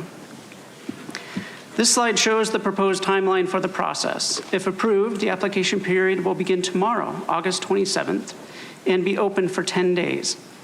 Applications must be submitted in person by Friday, September 5th, before 5 p.m. On September 9th, 2025, the board will interview all qualified applicants. According to the board policy, applicants will be given 3 minutes to make a presentation. After that, the board will have an opportunity to ask questions of applicants. The public will also have an opportunity to speak. At that time, the board may select and appoint one of the qualified applicants. The selected applicant will immediately begin the background process. It is anticipated that the appointee will be sworn in following passing the county's standard medical exam and full background investigation. If no one is appointed, then the board may hold a second hearing to make an appointment from a pool of finalists. There are several requirements to apply for the treasurer tax collector position. Applicants must be a registered voter and a citizen of the United States. They must meet the experience requirements to be a treasurer tax collector, which I will describe in the next slide. Applicants must not have been convicted of any crime that would disqualify them from holding elected office. And the selected applicant must be able to assume the position within 20 business days following the selection by the board. These are the requirements outlined in the county's administrative code for a person to be eligible to serve as treasurer tax collector. The individual must meet at least one of these requirements. At least 3 years experience in a senior financial management role in a public agency, have the educational background or certification as a CPA, chartered financial analyst, or certified cash manager. Applications will be available online. The proposed application, which is included as attachment A to the board letter, meets the requirements of the board policy, requiring applicants to list their residence for the past 5 years, a written statement outlining their qualifications, and a statement asking why they wish to be appointed. Applicants must also submit a resume and a statement of economic interest or a Form 700. And again, applications as proposed must be submitted in person to my office by Friday, September 5th at 5 p.m. Included in attachment B is a communications plan to advertise the position. This is a summary of the outreach that includes print publications, physical postings, and social media. Staff is recommending the board take the following actions. Determine the process will be conducted in accordance with the Charter and Board Policy A105. Approve the application packet for the position, which is included as Attachment A. Set the application deadline of September 5th, 2025 at 5 p.m. And set the hearing for all applicants on September 9th, 2025. Happy to answer any questions the board might have. Okay, thank you very much. Before we move to questions from my colleagues, could you put up the slides again? Specifically the timeline slide. Yeah, that's fine. So I did receive significant outreach regarding the acceleration of this timeline. Sort of a concern that it goes very quickly, both on the front end in terms of people having an opportunity to apply, but also on the back end of a really quick turnaround between when the applications are received to when the board would then be expected to do the interviews. So I wanted to kind of put out for consideration the idea of, instead of interviewing the qualified applicants on the 9th, we would do that on the the 30th. And that the applications would also be accepted beginning on the 27th, as already indicated, but the last date to accept them would be September 22nd, which would be Monday at noon. So folks would have a longer time to apply, and then once those applications were submitted, they'd be able to be made available to the public hopefully that evening, so the public would have like a full week to review them before the board meeting. So just to reiterate, just to kind of restate that, hopefully we can move quickly here, but the idea being that the applications would be the September, accepted until noon on the 22nd, and then the interviews would happen at the meeting on the 30th, so that we could have more time for people to find out who the applicants are. So just trying to be responsive to feedback from the public. So if any of my colleagues have any questions or comments now, we can go ahead and have a kind of a mini introductory discussion, then we can hear from the public, and then we can have a more robust discussion and a vote. Just a quick, I'm sorry, Chair, just a quick question you may have said this, I was trying to write the dates down, with respect to the appointees swearing in, that would, what date would that be if we push this down a bit? Would that be the October 21st date? Yeah. It would be unless there was finalists that needed to be interviewed, in which case it would be the November 4th. November 4th, okay, thank you. So everything just kind of pushed back by a meeting. Yeah. That's a motion. Thank you, Supervisor Desmond. Any other comments or questions before we go to public comment? Okay. Please turn to the public. Thank you, Chair Lawson-Remer. We have 7 requests to speak on this item, 3 in person and 4 requesting to speak by phone. Also note that we did not receive any e-comments on this item. For any individuals that requested to speak on item 22 by phone, please dial into the conference line now using the instructions that were provided to you. We'll begin with the in-person speakers. As your name is called, please come forward and stand on the arrows until it is your turn to speak at the podium. You will have 2 minutes to address the board. I'll ask you to begin by stating your name for the audio record. I'd like to invite forward allegedly Audra, Mark, and Jennifer Lotero. If I've called your name, please come forward.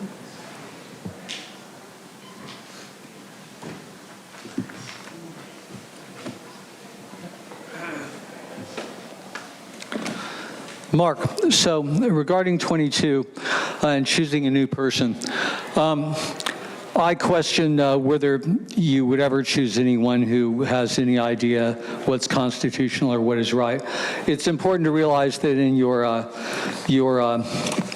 items earlier, 7, 8, and 9, there's tax defaulted properties that they're taking.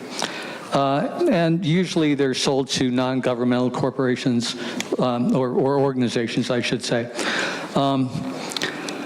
which Rosa Corey specifically talks about in her video. And people should see Rosa Corey Part 1. The real title is longer. Corey is K-O-I-R-E. Here's some times in Parts 1 and 2. That's important. So it's important to realize that in 1895, the Supreme Court declared that it's unconstitutional to have any property tax. So now that's quite a change from it's completely unconstitutional to it's okay. And why 1913? Because that's when the Federal Reserve Act was enacted. And to make us pay for it with our money and property and blood, basically, that we all sweat for to earn our property, they did the property tax and federal tax. There wasn't a federal tax before that. It was an apportioned tax equally between all of the people in the states. So it's totally unconstitutional. And what does that mean, really? Nobody here. You all think you own your house. Nobody owns their house. When someone can tell you they can take your property without you damaging anyone or going to a court and being proven to have damaged someone, that is stealing. And that's what they want. It's also one of the main planks of communism. People have no idea how far we've gotten, and you'll never choose anyone with any real morals. Thank you. Next speaker, please.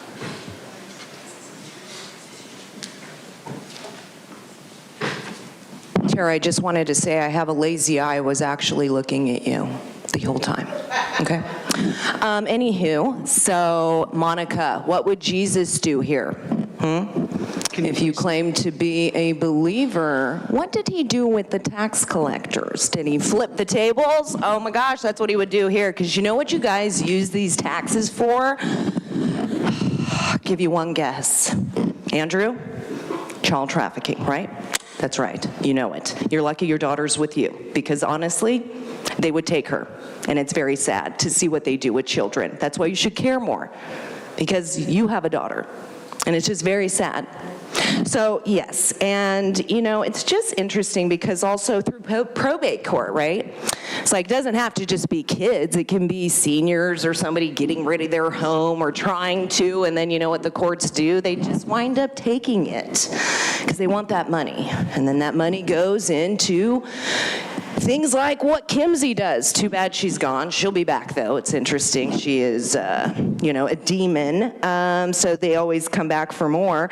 But this money would go to people like Alex Calero, juvenile dependency court judge, people like Jessica Philman from the county council, people like Kimsey over there, people like Alfredo, people like Monica, people like, you know, Lisa Haight, people like Mariah on your staff, right? You guys pretend to come and help. It makes it look good, but at the end of the day, it's business as usual, right? You got to keep your business going. Whatever puts money in your guys' pockets, right? So that you can take care of your children, right?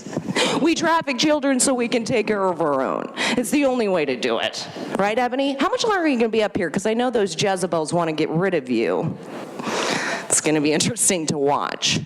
I mean, you might want to leave, but that's okay. We'll watch the show happen. Thank you. Can you please state your name for the record? You know what it is. For the record, the speaker was allegedly Audra. We'll now hear from the next caller, or the next speaker. Jennifer Lotero. I just get confused watching the power of, I just don't get it. We are all going to die. And how we live and conduct ourselves in this world determines whether or not we are brave enough, we have enough courage in order to go to the next world.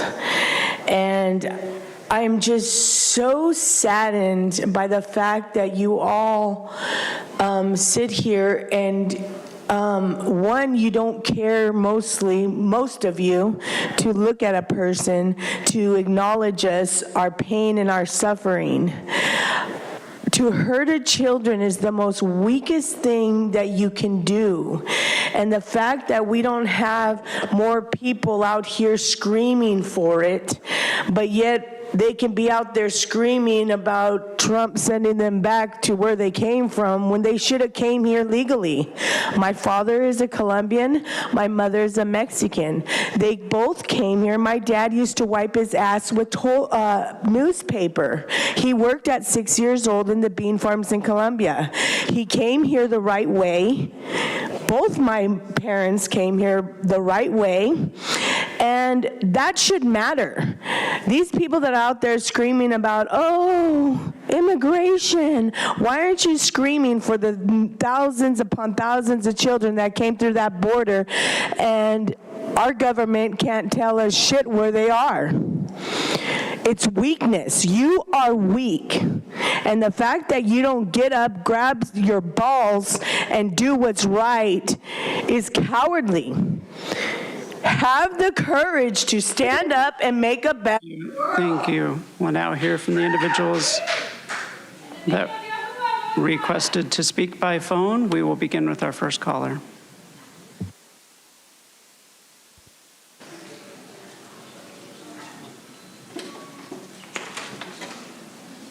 Hey, Consuelo here. So we're on the tax thing, right? I mean, the hiring. Yes. What item? I'm sorry. I'm great. I got to pull over. Item 22. What item? Item 22. I'm sorry, Andrew. Can you say that again? Okay, 22. And that's the hiring of the tax guy? Yes. Okay, so we know that this is all a show. We know that you guys have somebody already in line for that position. And yeah, just to repeat what Mark Dorian just mentioned, we owe nothing.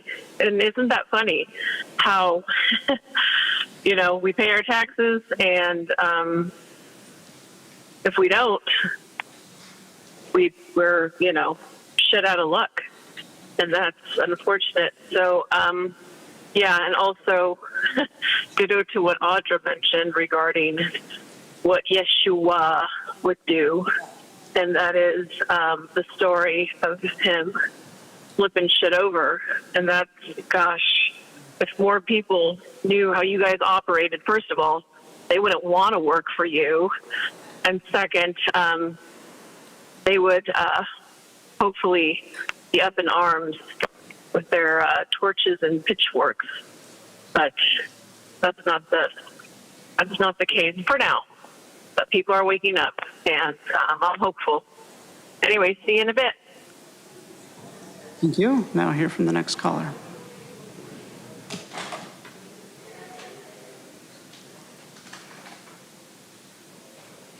All bold. With all other important things going on in the world, I think that filling the office of Treasurer Tax Collector for a 2-year or so term deserves more than just 2 weeks to search for alternatives to the usual political or in-house appointments. Does not the department have a deputy who is qualified to fill a position?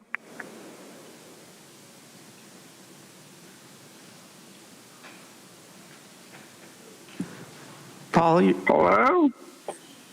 Please go ahead with your comments. Hello? Oh, I got a weird message. Let's take our time and maybe test out a replacement or an in-house temp appointment. In fact, with all of the places you are advertising for the position in the communications plan, a 2-week window to vet all these choices is ridiculous. There is a lot to be said for being cautious when making temporary appointments, given how many politicians elected these days change course as soon as they have power. Let's use the deputy for what he or she was hired to do.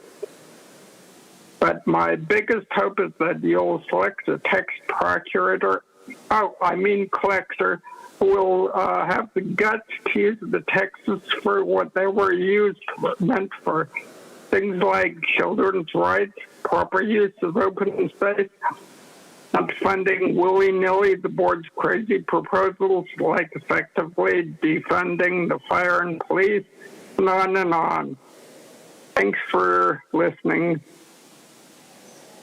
Thank you. We'll now hear from the next caller.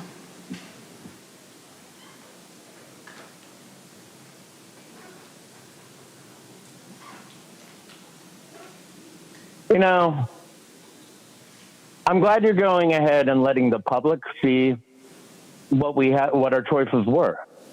But the entire board already admitted this. You changed the change of command, right? You added stakeholders. I'm not a stakeholder. I'm the public. That should be above stakeholders, but no. We're not above stakeholders. Oh, hell no. We're below them. Matter of fact, we don't even get a seat at the door. We can't even talk to a board of supervisors if we wanted to. I mean, hell, I tried calling up Monica's office, set up an appointment, do everything I can, and her staff says that they don't have a mechanism in order to talk to the public. I mean, it's friggin' amazing. I mean, that is what her office told me. They don't have a mechanism for the public to go ahead and talk to the supervisor, which definitely means she doesn't work for the people. She's a house, She follows the order of what the labor unions, ACLU, Israel, China tells her to do. She has no honor. She brings disrespect to the black race, the most honorable race. When you take a look at it, regardless if you believe in what they have, they're going to fight tooth and nail for their beliefs. Not Monica, though. No. Monica is willing to go ahead and bend the knee, jump down, throw on her knee pads, and service these corrupt elite officials. If they say that she's too damn stupid to find a location to allow fraud to be persistent, she's going to go ahead and spread that narrative. If she's going to go directly against Roland Fryer, a great statistician, probably the best. Now hear from the next caller.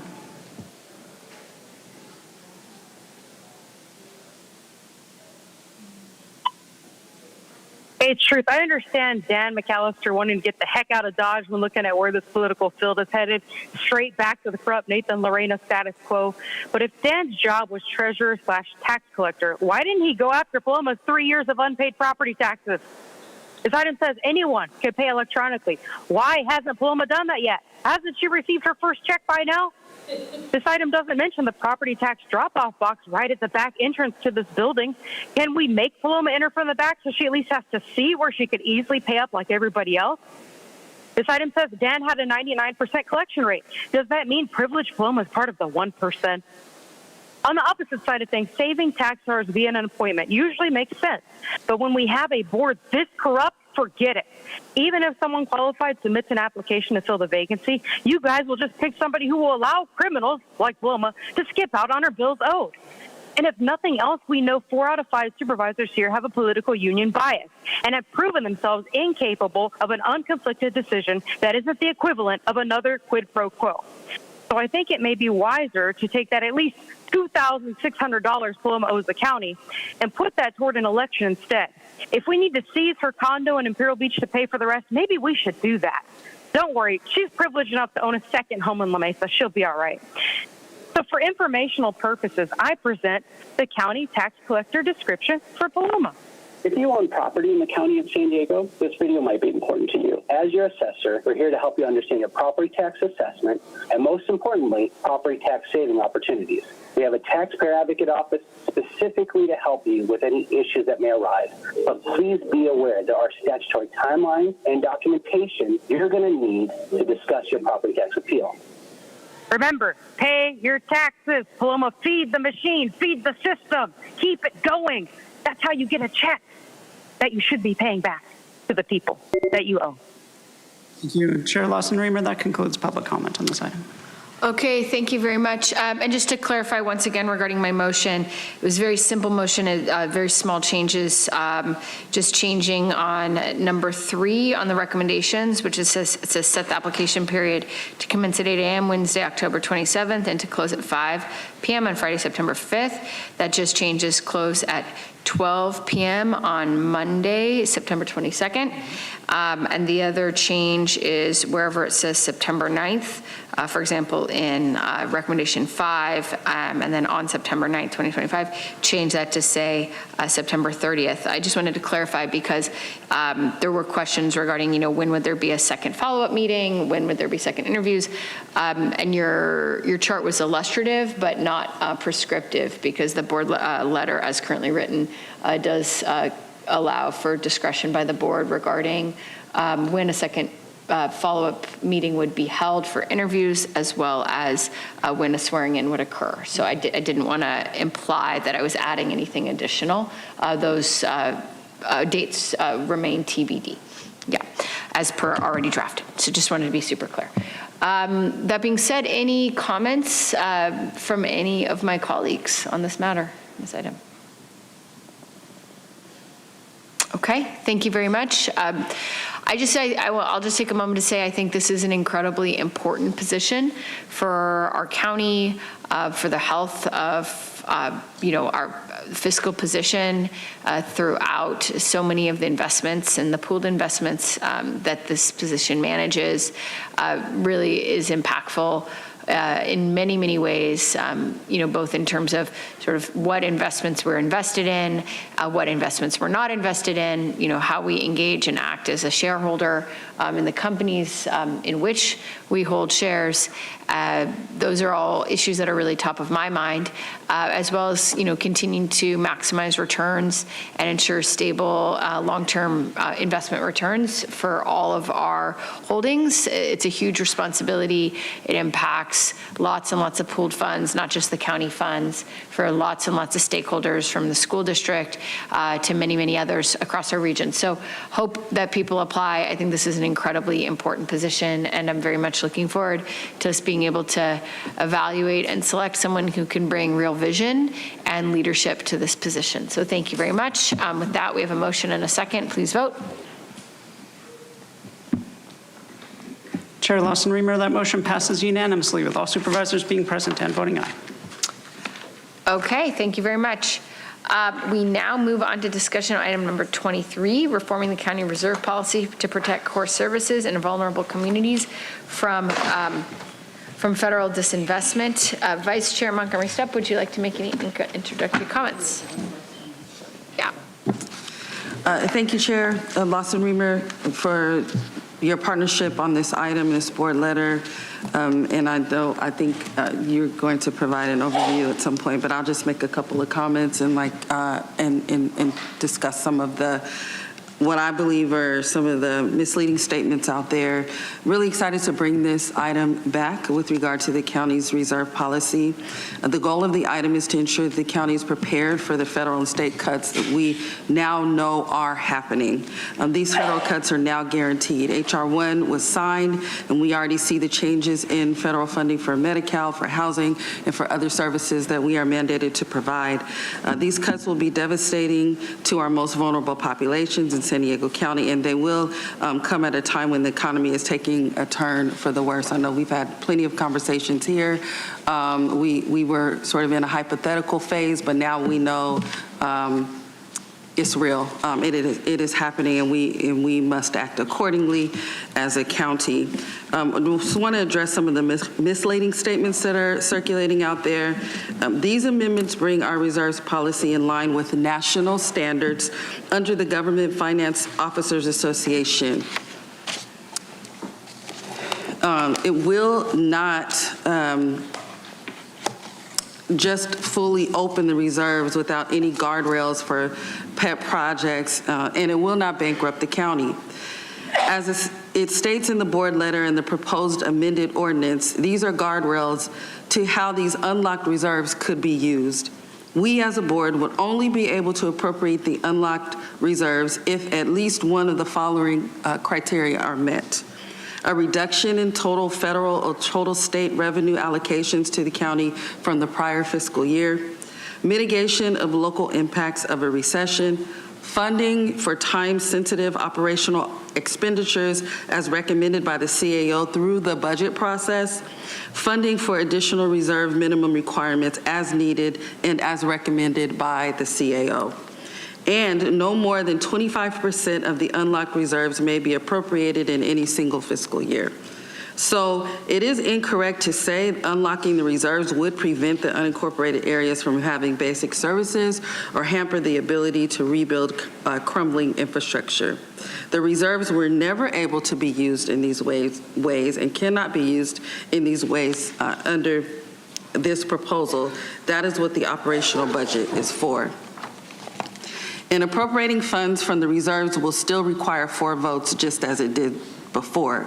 So to emphasize this point, there are guardrails under this proposal to prevent unwise spending. But I do think that it is immoral to have the amount that we have in reserves while we are looking at the conditions of our communities. And I think it is time to unlock those reserves.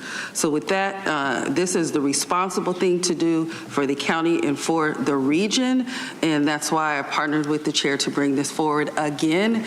And we hope that this will pass so we can get on with the business of the county. Thank you very much.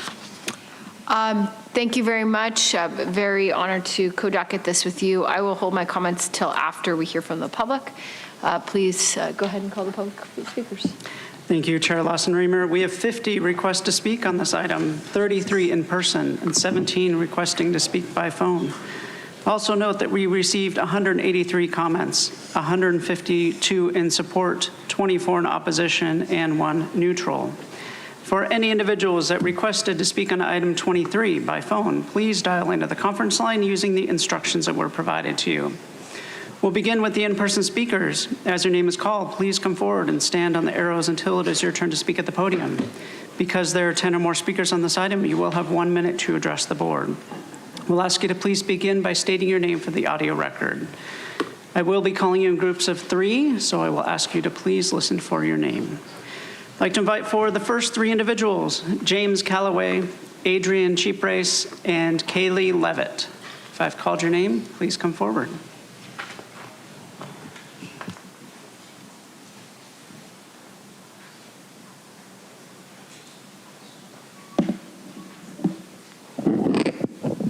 Good morning. My name is James Calloway. I'm a proud SEIU Local 221 member and county employee. I've worked for self-sufficiency for about 5 years. San Diego County is facing enormous uncertainty due to state and federal cutbacks in essential programs, including Medi-Cal, CalFresh, behavioral health, and other core services. If this board doesn't act, we will have more hungry children in classrooms, more uninsured residents showing up to the ER, and more law enforcement officers forced to act as mental health professionals. The loss of these services will cost the county much more in the long term than what it would take to open the reserves and continue funding them. Furthermore, the workers who administer these programs deserve compensation that ensures they don't wind up needing these services themselves. We need to use these resources to get through these brutal federal cuts and uncertainty together. We urge you to vote yes on this item. Thank you. Thank you. Next speaker, please. If I've called your name, please come forward. I'd like to invite 3 additional speakers, Noah Yik, Gilberto Vera, and Casey Shirk. If I've called your name, please come forward.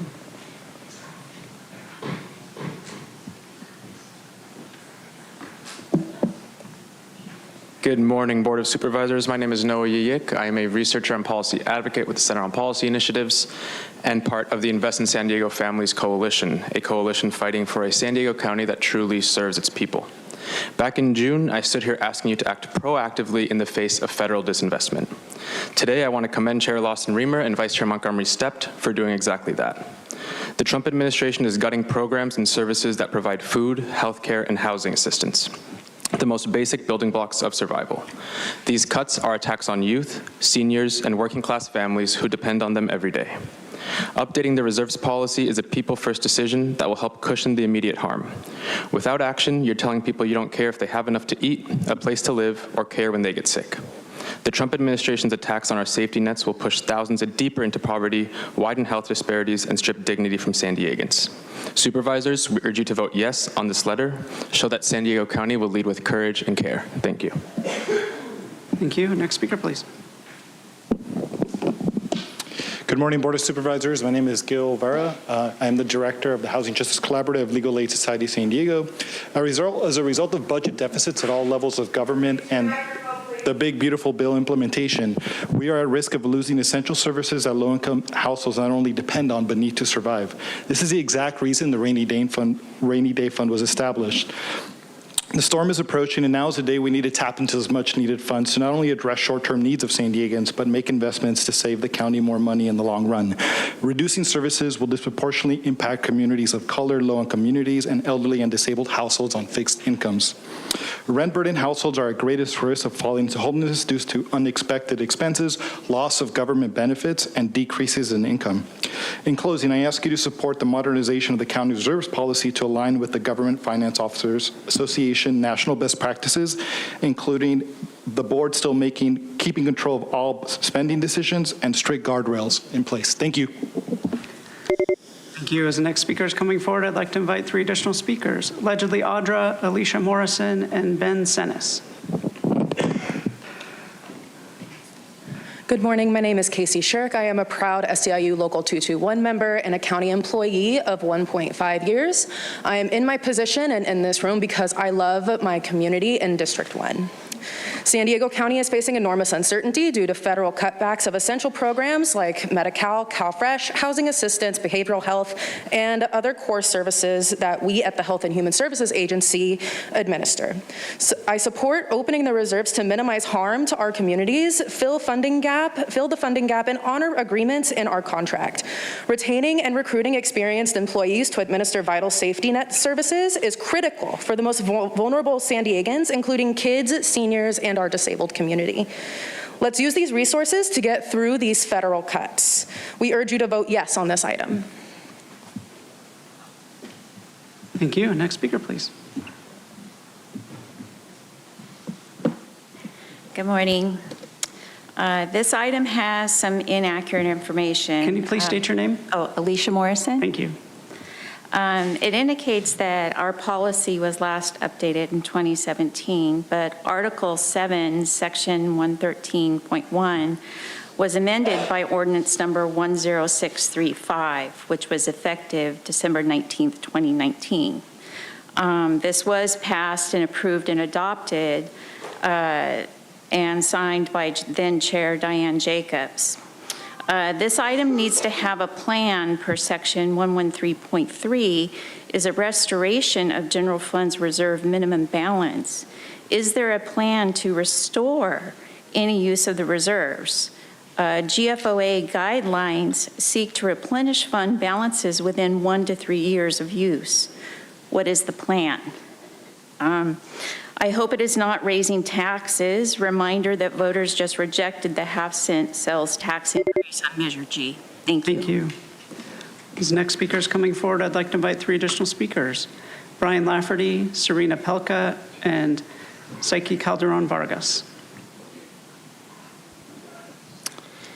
Hello, my name is Ben Senes. I'm a proud SEIU Local 221 member and proud county employee. We all know that our county is facing enormous uncertainties with these massive cuts. Essential programs like Medi-Cal, CalFresh, housing assistance, behavioral health, and other core services that so many San Diegans rely on and SEIU members help administer are at risk.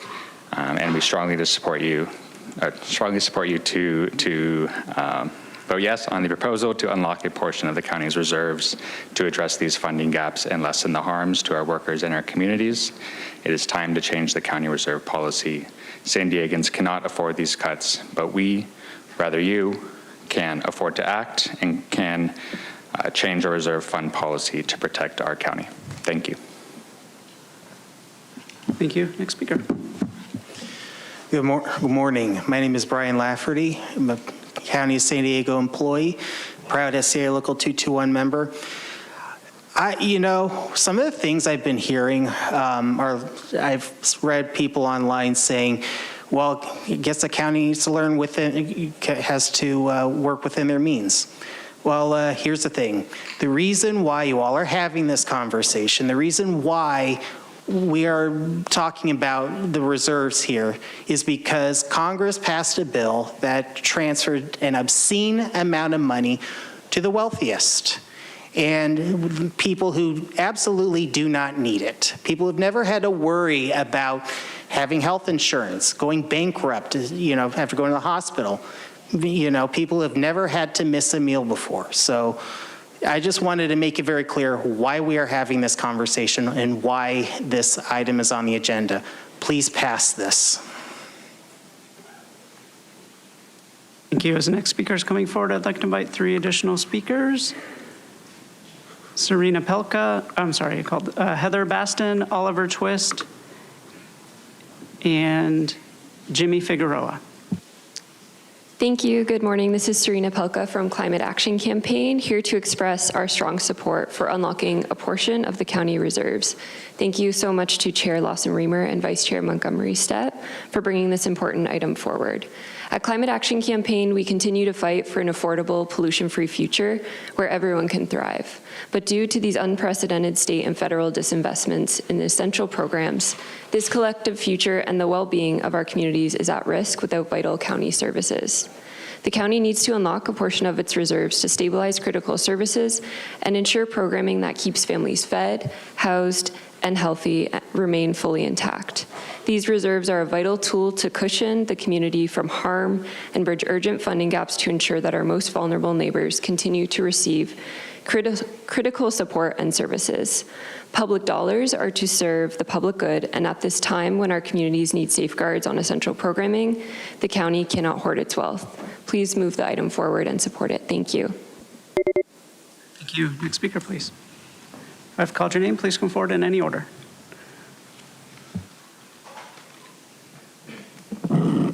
Good morning. My name is Jimmy Figueroa, and I'm with the Chicano Federation. And we urge you to support item 23 to reform the county's reserve policy. The reality is the federal Big Beautiful Bill Act is going to hit our community very hard.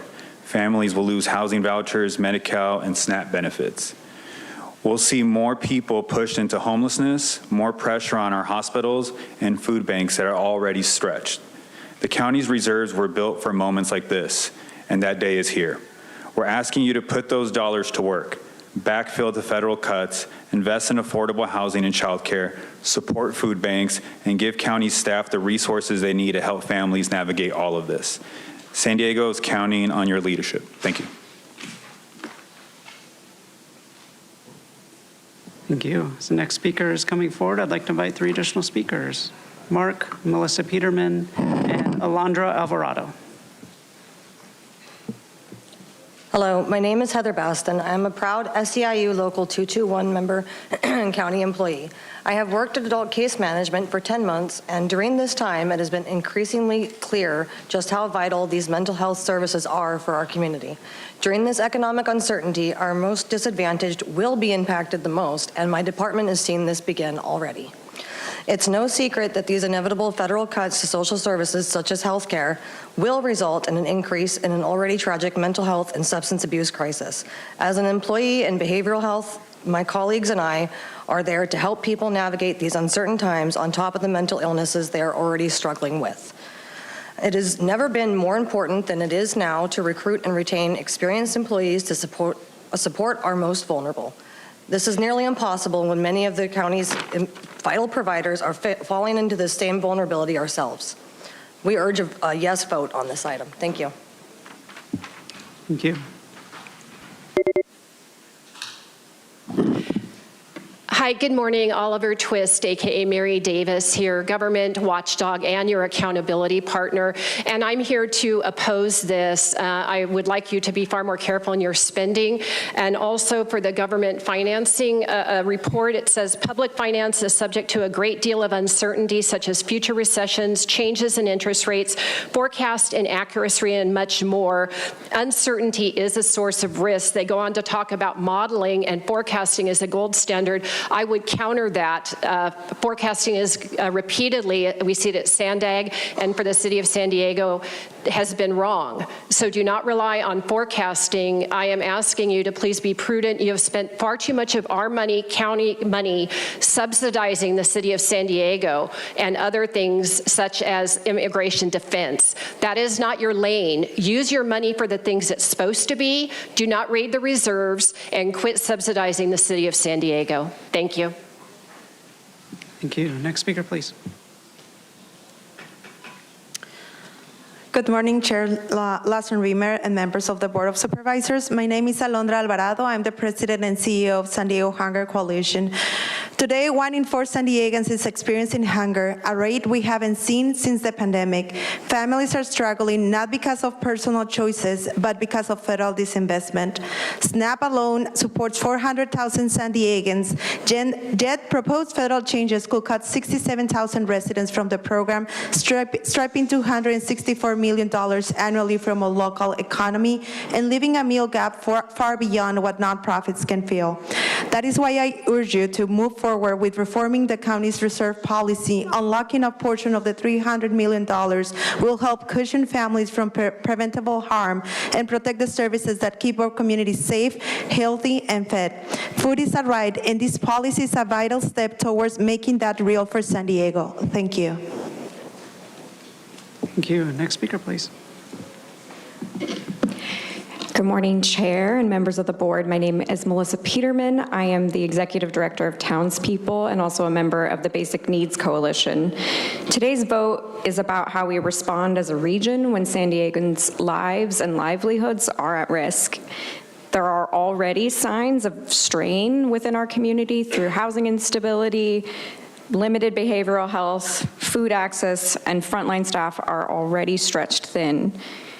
We know the county didn't create this crisis, but I, for one, am really grateful that you're in a position to help manage the impact. Please vote yes on item 23 to revise the reserve policy that would help fill critical gaps and support core services that San Diegans rely on. Thank you. Thank you. As the next speaker is coming forward, I'll invite 3 additional speakers: Aline Bratton, Claire Snyder, and Tristan Beery. Mark, some supervisors committed corporate breach of duties and malfeasance wrongdoing, resulting in the budget not having enough money for the public's core services. They are shown ignoring their core responsibilities.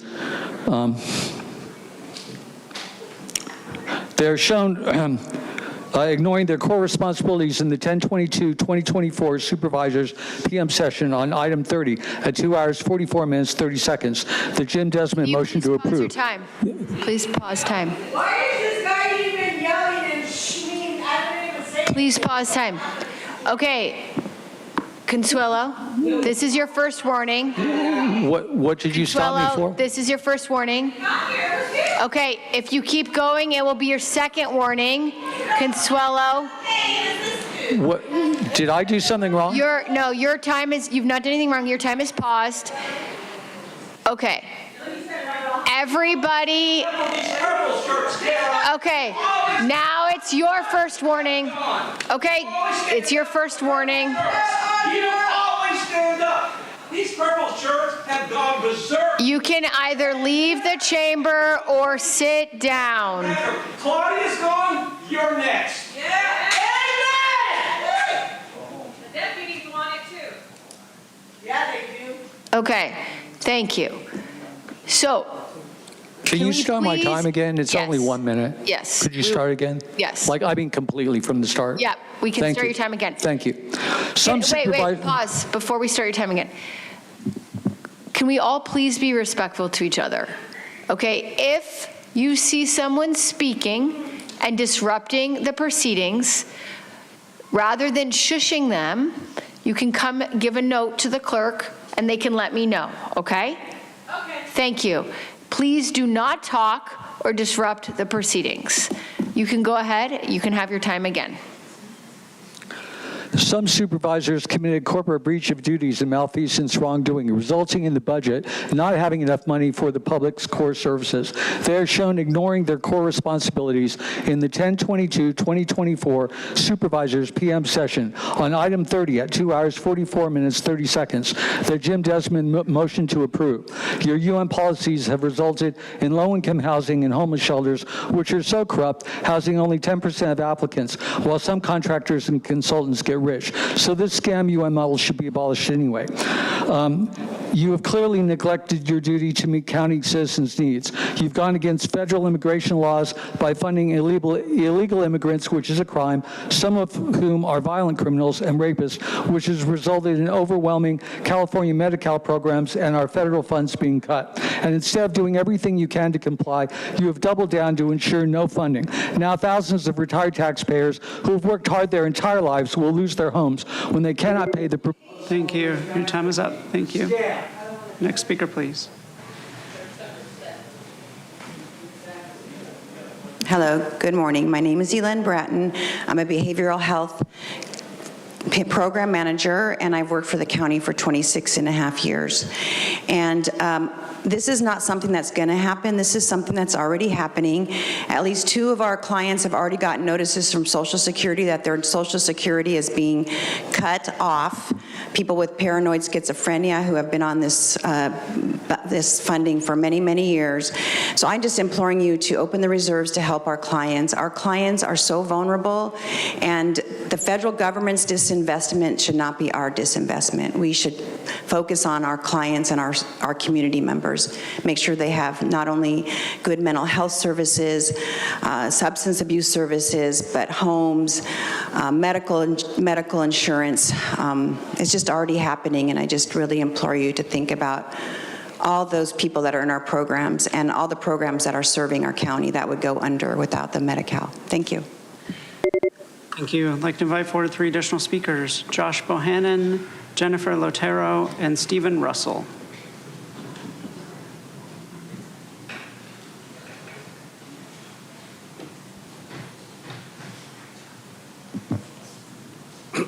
Hi, Board of Supervisors, Josh Bohannon, Father Joe's Villages. Father Joe's, we serve people with little to no income. We provide food, workforce training, child care, shelter, housing, physical health care, and behavioral health care. And what we're already seeing is an increase in demand for our services across all of them, in particular the behavioral health. But what we're seeing is more and more families are reaching out for services. We saw a 5% increase in seniors for first-time homelessness. And so any reduction in federal benefits that low to no income people rely on is going to have a serious impact on homelessness. And so for our tax watchdogs out there, it is a lot cheaper to keep somebody housed, keep somebody fed, keep somebody sheltered, than it is to do emergency homelessness services. So if the intention of this is to sustain people from the condition they're at, from the benefits they had prior to the federal administration cuts, that's going to help make a huge impact on homelessness and preventing people from falling on our streets and needing access to our shelters, which are completely full. You have a 6% chance of getting onto a city shelter today if you were to ask for support. Thank you. Thank you. Next speaker, please. Good morning, Honorable Chair and members of the board. My name is Stephen Russell. I am the President and CEO of the San Diego Housing Federation and a member of the Basic Needs Coalition. I'm here to speak to you in favor of item number 23 today. And as I said, I'm here as part of the Basic Needs Coalition, which recognizes that no single need is sufficient, that we need all of these things. We need housing, we need health care, we need hunger relief, homelessness services, we need child care. You take away any one of those, the other 4 almost don't matter. We need all of those things for people to live and thrive. I want to ask you to act on behalf of the residents that you serve and to approve the action before you today and recognize that these are investments, especially with the Innovative Housing Trust Fund. These are long-term investments in the stability, the well-being of these families is very much needed. You're in a position to help. We ask for you to do so. Thank you. Next speaker, please. Jennifer Royston. I don't agree in this. Families aren't going hungry. If you get up off your ass, you can go out there. There's plenty of services that can help you. I believe that this federal funding that our president is cutting are the gang stalkers, the low-level social workers that are hunting and searching for those families, low-income families. All these illegals that have brand new cars, it's like, what the hell's really going on? And I want to know why you, ma'am, were at my daughter's emergency room when CPS was trying to take my daughter away. Please do better. I'm reminding everyone to please speak to the board. Thank you. Do I get my 9 seconds back? Just be stronger. Our society needs you right now, and if you had any balls, you would be in that world. Thank you. Call 3 additional speakers, Sparky Mitra, Nicole Lilly, and Rachel Hayes. If I've called your name, please come forward. Call 3 additional speakers, Alexa Stecker, Belen Hernandez, and Natalie.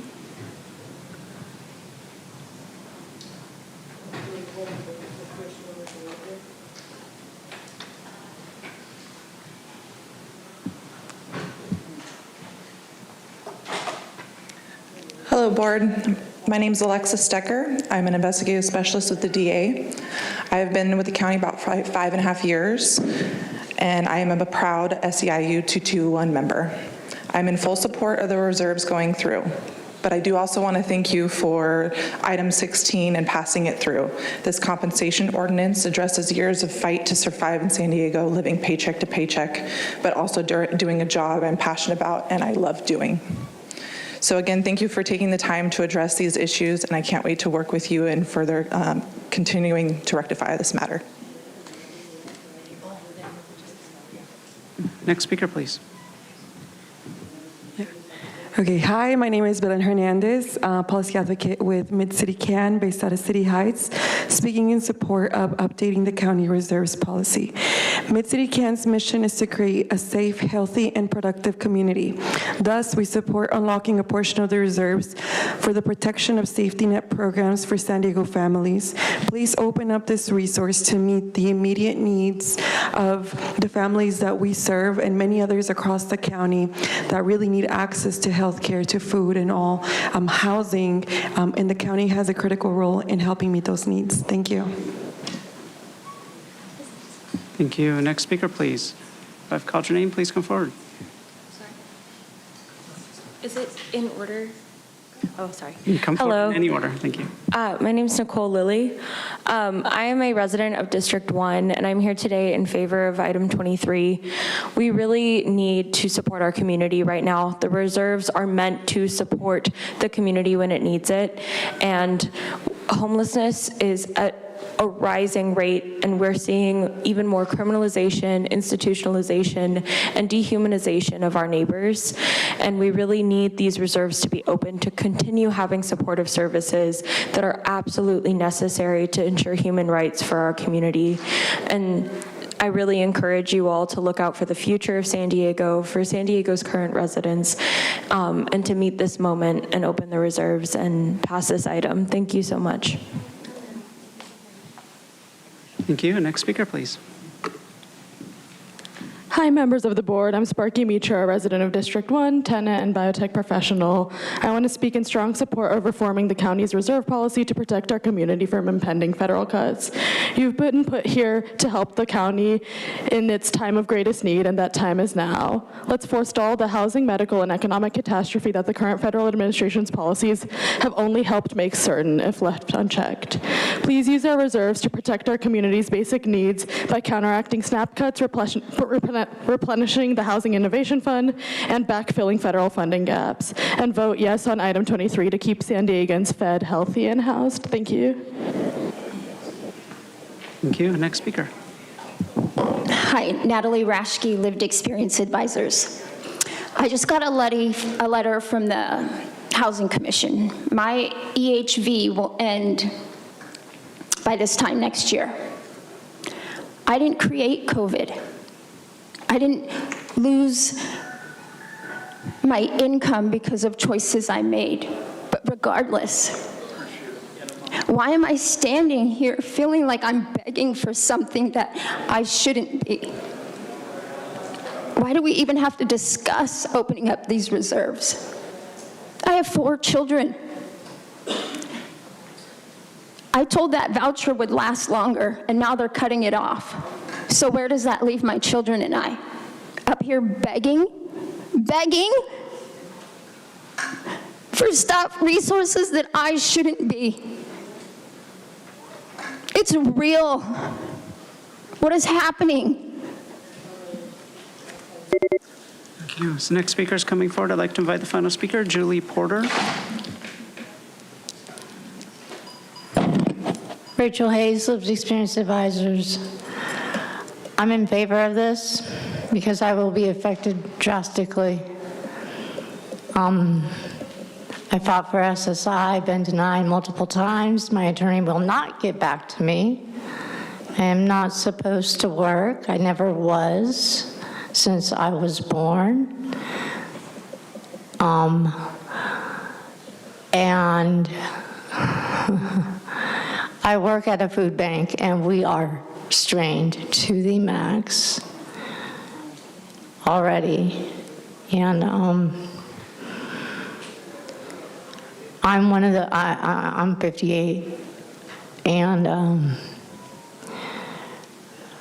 going back to work full-time is not feasible for me because I have very severe medical problems.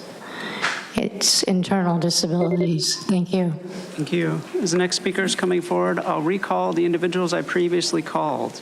Adrian Cheaprace, Psyche Calderon Vargas, Tristan Beery, allegedly Audra, Kaylee Levitt, Natalie, Julie Porter, Claire Snyder, and Consuelo. If I've called your name, please come forward. Hi, I'm Julie Porter from Lived Experience Advisors. I'm here to speak in favor of you considering opening up the funds for emergencies, especially like for my friend Natalie that just spoke quite passionately. We need to keep our services available for the most vulnerable residents of the county. We need food stamps and housing especially. I also have a grant, but luckily I believe I'm safe for now because of my age and health conditions, but I never know. Also for Medi-Cal, I want you to please keep that available for the most vulnerable. Thank you for hearing me today. Thank you. Next speaker, please. Good morning. My name is Dr. Sique Calderon Vargas. My pronouns are she, her, ella. And I'm here on behalf of the San Diego LGBT Community Center to support item 23. Since their first day in office to pay for massive tax breaks for billionaires and large corporations, our current federal administration has continued to strip away funding and resources that support our most marginalized community members. The administration's spending package, the One Beautiful Bill Act, threatens the safety and well-being of hundreds of thousands of San Diegans, attacking their access to healthcare, food, and critical support system like Medicaid and CalFresh. At the center, we see firsthand how many of our LGBTQIA+ clients rely upon these programs to meet their basic needs. As the federal government abandoned us, our local government leaders must step in to fill the gaps. The proposed update to the county reserve policy, which free up $380 million in flexible board control funds, will help address these gaps in funding. Thank you. Next speaker, please. Hi, Kaylee Levitt with Jewish Family Service and also representing and I want to uplift the message of the Basic Needs Coalition. This is a strategic investment. We urge you to support item 23. Using the reserves now will protect San Diego, preserve the core programs, and strengthen our community. One example is the San Diego no-cost senior transportation program, which the funding would only continue rides until March. After that, there's none. With the release of further funding, we'll be able to continue to provide these rides, which will reduce visits to urgent care. There are many other programs that need a release of further funding to continue strengthening the San Diego community. The county has an opportunity now to invest in these life-changing programs to prevent the higher costs later. We're asking you to use these dollars to protect lives, protect dignity, and protect the stability of our entire community. A vote on yes on 23 will protect the basic needs of all San Diegans. Thank you. Thank you. Next speaker, please. Good morning. My name is Claire Snyder, and I'm here with Youth Will and the Invest in San Diego Families Coalition. Youth Will's vision is a San Diego where all youth are happy, healthy, and prepared to reach their full potential. What's happening with the federal government challenges that vision. The federal government is cutting many of the essential programs like Medi-Cal and CalFresh that provide the most basic needs for survival. These cuts are a direct attack on youth, their well-being, and their ability to thrive. What will happen to the young people currently receiving these essential services and programs if the county does not step in and unlock these reserves? I urge you to vote yes on this item and serve the youth and the public of San Diego. Thank you. Thank you. As the next speaker is coming forward, I'd also like to invite Max Desposti. Hello, my name is Tristan Beery. I am a proud resident of unincorporated Spring Valley in District 4. I am also the youth organizer over at Youth Will, the previously mentioned nonprofit. With us being dedicated to serving youth 25 and under throughout the county, I am strongly in support of this adjustment to the reserve policy. Given my job, I have pretty regular conversations with the youth here in the county, and they are constantly expressing to me the anxieties and fears they have in this constantly shifting political space, especially given the federal changes. They're dealing with anxieties that are often being carried with them into the workforce, into education, things that are impacting the ways that they're able to develop and focus as growing youth. So anything that we can do to assure these sort of benefits to them is something we as San Diego need to, implement. So once again, I ask that you guys do vote in favor of this amendment. Thank you. Next speaker. Good morning, Supervisor Max Disposti here. I'm a resident of 25 years for D5, District 5, and I'm also at the helm of the North County LGBTQ Resource Center, which is a nonprofit that serves North County residents on housing, prevention services, homelessness, and so forth. I'm here in support of this agenda item proposal for many different reasons, but ultimately because we know that this is a man-made disaster, literally, man-made. And what we are experiencing right now has truly our community on fires. We know that 150 million in CalFresh eliminated, 11,000 rental assistants in San Diego alone be gone. So we urge you to do the right thing, because the nonprofit reality here that we are having to lay off thousands of people, it's up to coming. So thank you for doing the right thing, and thanks for the support. Thank you. Next speaker, please. Surely is man-made, and it's interesting because it's like we need to defend things like Jewish family services who incentivize things like illegals to come so that this kind of stuff would happen. You should be firing Kimsey over there from the Kimsey Institute, who, just like the Kinsey Institute, what they do to children. Anywho, yeah, if you weren't doing the things you were doing, like taking services away from people who have had them for a long time and giving them to illegals, maybe this kind of stuff wouldn't happen. Maybe if you guys didn't do like 20% services and employees get paid 80 to 90%, so we don't really have any money left over for the services. That's the way it works. It's a business. This is the government. This is how the government presents themselves to everybody. You guys wonder why this happens. You did it to yourself. Now the people have to pay more. It's fucking ridiculous. And you guys sit up there all arrogant, so we don't do anything wrong. Fuck you. Now hear from the individuals that requested to speak by phone. When it is their turn. I didn't get to go yet. Mark? Mark, we called you. You spoke on this item. Mark, you already spoke on this item. Mark, you already spoke on this item, sir. We've been doing this item for a really long time, so you are one of our first speakers on this item. Thank you. Thank you. For the callers, when it is your turn to speak, you will be unmuted and you'll hear a recording that will tell you to begin your comments. We will begin with our first caller.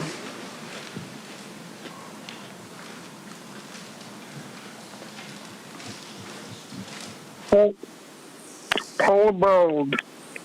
This is the same flawed proposal presented in May. In fact, it seems to have the same numbers in May, which may now be off by enough to skew the amount you actually do need. Blank check city. Basically, it sets the stage for defunding the police, fire, or real emergencies.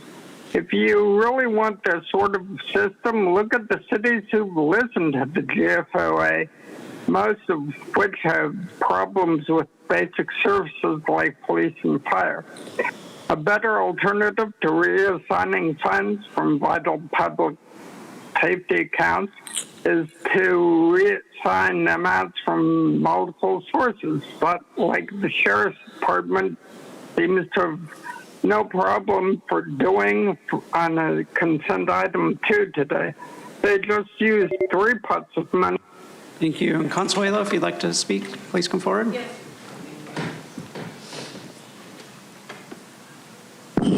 Consuelo. So this item is titled Reforming the County's Reserve Policy to Protect the Core Services of the Vulnerable Communities from Federal Disinvestment. Okay, it sounds noble, but this is a part of the design the government creates. This is part of the design. The government creates the Halt's resources, and then waits for the public to come begging for rescue.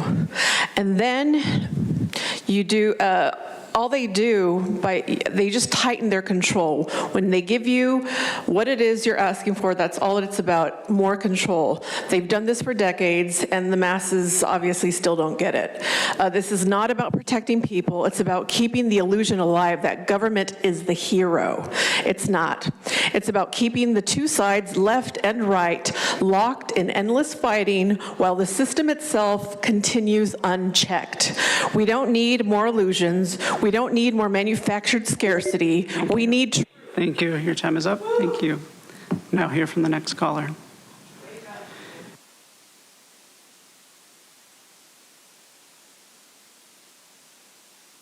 Good morning, Chairwoman and board members. My name is Miriam Perez. I'm a community health worker and also a member of the Basic Needs Coalition, and also a member of Heal and Run. I support item 23 to reform the county's reserve policy and protect our community from impending federal cuts.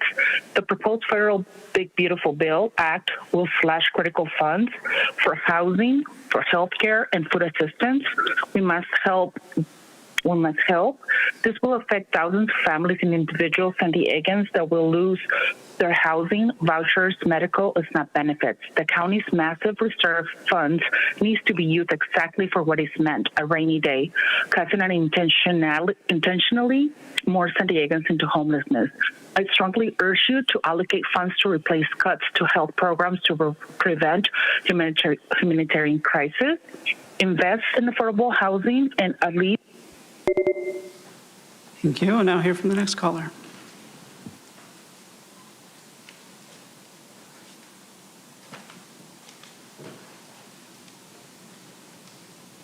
Good afternoon. John Brady with Lived Experience Advisors. Thank you for your time. I wanted to reach out and talk about these work requirements for single adults and how that would impact people on our streets. Having lived on the streets for a year, I can tell you that trying to do anything for 20 hours a week is nigh on impossible. And living without food stamps on our streets, I don't know that I would even be here. So I urge you, for a multitude of reasons, to change our reserve policy. You've built up a rainy day fund, and today it's raining. Unfortunately, it's not the disaster we planned for. It's a man-made one, but we still have to respond. Thank you. Thank you. Now hear from the next caller.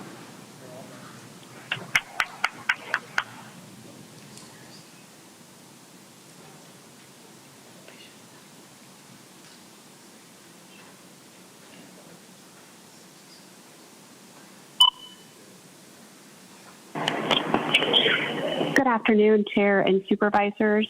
My name is Lahela Maddox, and I'm speaking on behalf of the Regional Task Force on Homelessness, San Diego County's HUD-designated Continuum of Care. With our recent HUD funding award, we will bring in nearly $60 million in federal COC funding into our region to support permanent supportive housing and the critical services that help people exit homelessness and remain stably housed. The proposed Big Beautiful Bill Act threatens devastating cuts to housing, health care, and food assistance programs that are the backbone of stability for tens of thousands of San Diegans. And without those resources, people will lose their homes, their health coverage, and the support that allows them to live, work, and thrive. Passing item 23 is not just about preventing harm, it's about preserving and protecting the progress we have made as a region, and continue to support our providers and their staff who deliver these services every single day. Those who are currently stable, as you've already heard, depend on these resources to remain so, and if they are pulled away, we will see an impact that our system simply cannot absorb. At the core of this is our local San Diegans, our neighbors. Thank you. Hear from the next caller.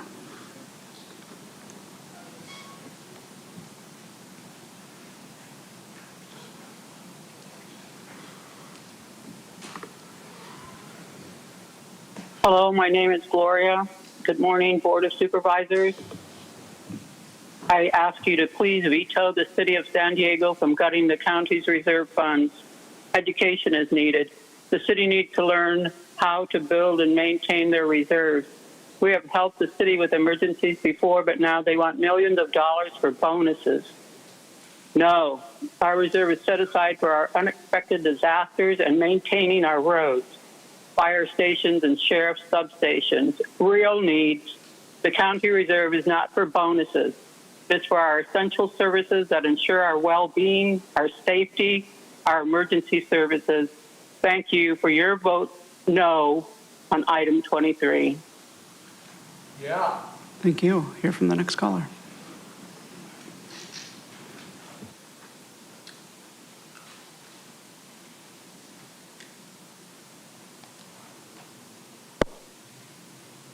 Gambler Hermes.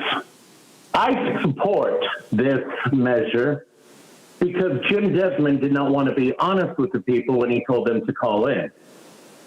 No, they're not going to go in and use this money for bonuses. No, they're going to go in and use the money elsewhere, and then they're going to replenish this money because they used it for bonuses. Do you understand it? They want to go ahead and make a stopgap for Trump's policies.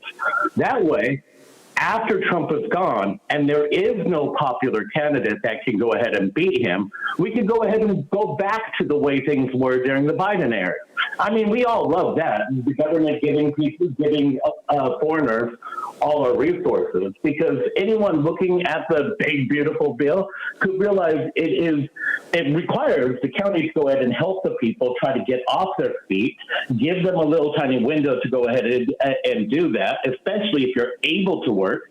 I mean, that's how we used to give money. We built the railroad. Thank you. Hear from the next caller.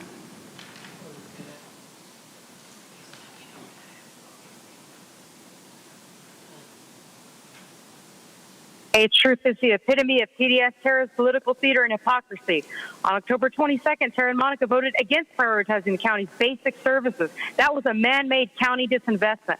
Paloma went on NBC7 saying it's okay to raid our reserves, our savings, until they rig or flip the House, the Senate, and the White House, a.k.a. playing politics with our money. This item even admits that we can't control what Congress does. So quit fighting what you don't control. Quit trying to be county kings. Reserves that be protected for future costs, not current operating costs. Calling our savings flexible funds just shows your guys' lack of reliability, accountability, and commitment to we the people. Good to all work requirements to receive our tax dollars. Maybe the union cronies will finally have to get a real job. Paloma's not even qualified to manage our money until she pays her taxes. And what about Tara's daycare bills? Notice stealing our savings to funnel them to the political unions and more quid pro quo purple shirt payouts. The only thing reigning is bribes. Everybody knows the plan is to justify the future terror attacks. That's all this really comes down to. Thank you. Hear from the next caller.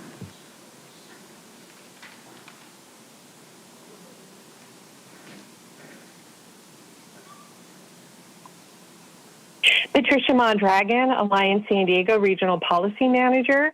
We want to express our strong support for the proposal to establish an ad hoc subcommittee on sustainable fiscal planning and the board letter to unlock county reserves. Thank you, Chair Tara Lawson-Remer and Supervisor Monica Montgomery-Stepp for bringing this forward. Cuts to Medicaid, SNAP, housing, Medi-Cal, and other core services alongside unfunded mandates and increased local burdens risk destabilizing the safety net and undermining the county's ability to meet urgent community needs. These services cannot be left vulnerable to unpredictable decisions made in Washington or Sacramento.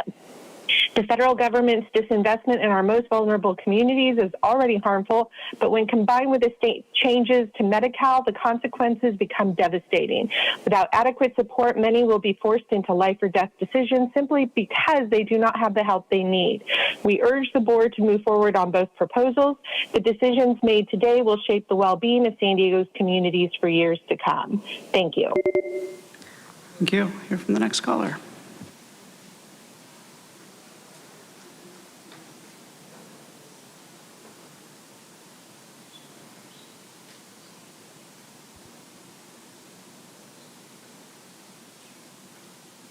Good morning. My name is Joanne Franciscus, and I'm the CEO of the Legal Aid Society of San Diego, which has safeguarded the rights of San Diegans in essential areas like health, housing, and public benefits for over 100 years. I'm also a resident of District 2, and I want to express my strong support for item 23. Reforming the county's reserve policies to free up funds for essential services is fiscally responsible and in line with best practices. Planning for the future is an important function of government, just like it is for individuals. And as an individual, you would never put so much of your paycheck into a retirement account that you couldn't afford essentials like keeping a roof over your head, putting food on the table, or going to the doctor when you're sick. But that will be the reality for thousands of San Diegans if the county does not correct its reserve policy formula and right the ship. Federal cuts to essential programs are going to push more San Diegans to the brink of poverty or beyond. They will have catastrophic consequences for our systems and for our entire community that many people do not fully understand yet. It is important that the county act now to safeguard against these harms.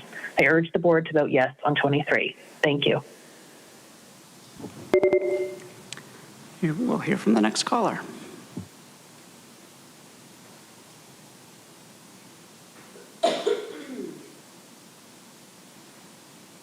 Hi, my name is Ariane Balladea. I'm with Lived Experience Advisors. Many people using SNAP and Medicaid assistance cannot fulfill the work requirements of the current administration. Recipients will be forced to incur expenses in order to keep their food and medical assistance, which will place further burden on their lives. Building a county reserve makes sense as it leads San Diego County to be more independent in their support for those in need. I urge the board to please vote yes on this item. Thank you. Thank you. Hear from the next caller.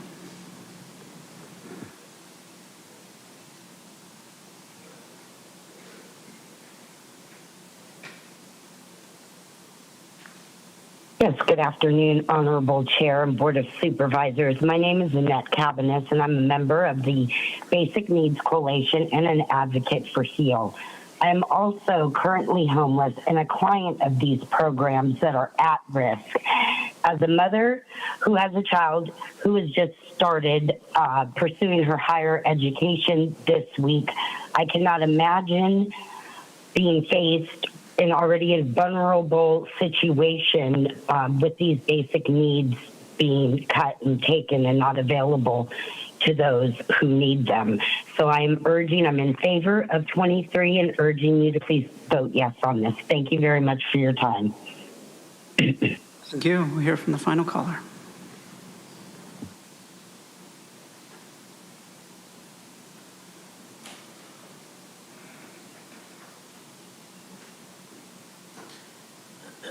Hi, I'm Jay Wiley, and I am the operations manager for Confidential Recovery and the Veterans Navigation Center. We help veterans, first responders, active duty, and their families get sober. In chaos, there is opportunity. The opportunity is to change business as usual. We are facing a crisis in San Diego County, the opioid epidemic, fentanyl crisis, and also homelessness. We can use these funds to fund private providers that are already certified by the County Department of Healthcare Services and the Joint Commission to help avoid homelessness and to make sustainable, sober, self-sufficient citizens. An RFP from the county using these funds can help us deliver services now to help people as opposed to waiting for long-term housing and the state programs that are going to take years to bring to fruition.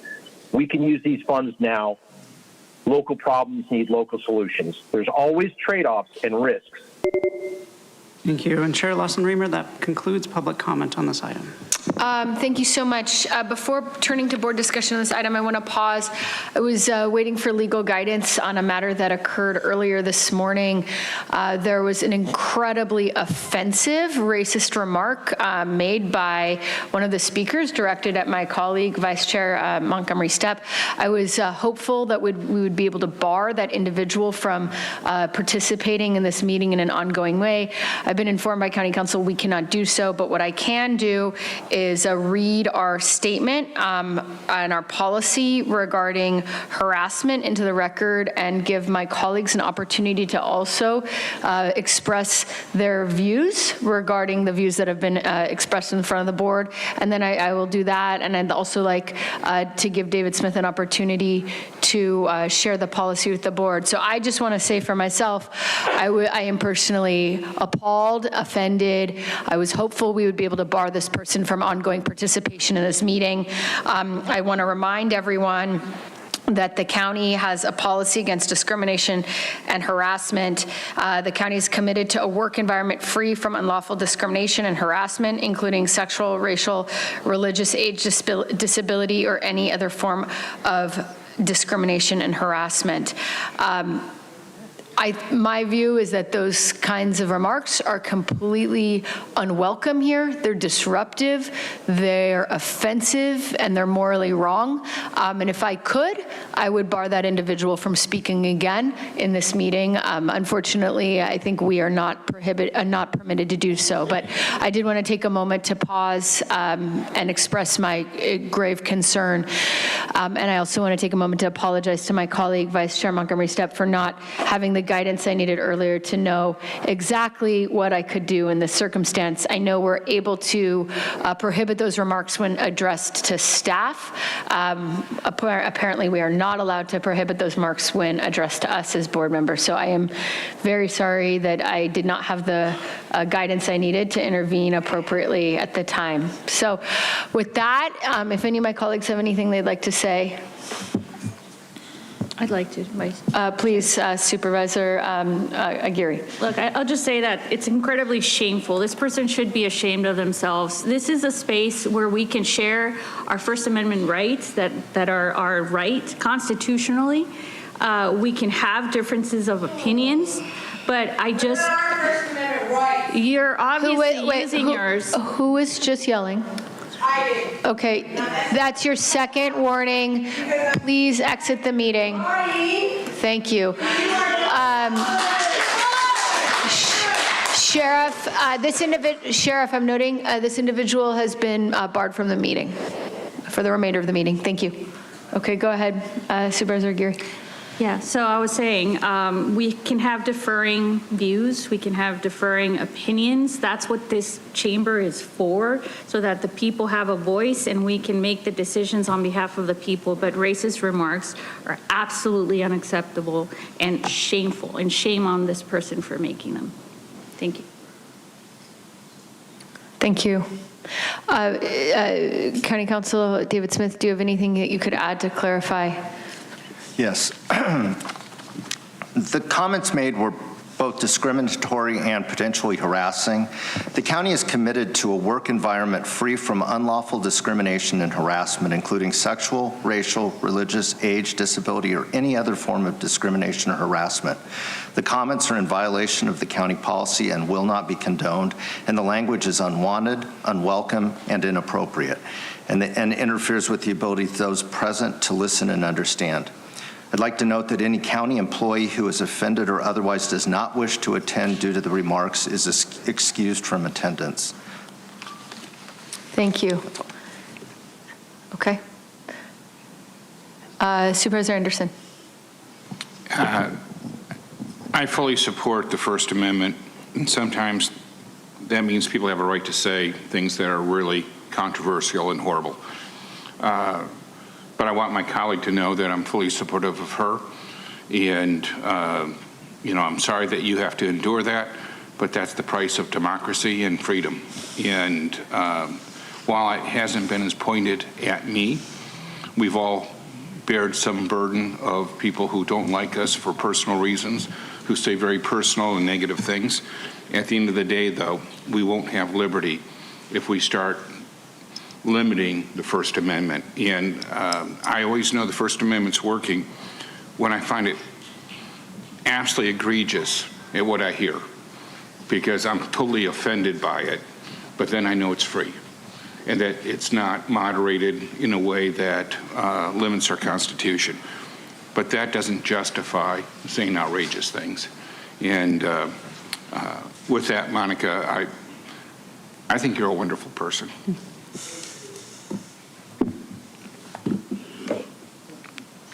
Supervisor Montgomery Stepp. Let me say thank you to my colleagues for your comments and acknowledgement of what was said.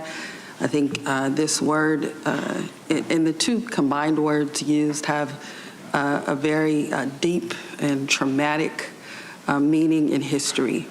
And it is not, we hear a lot of things that are hurled at us on this dais.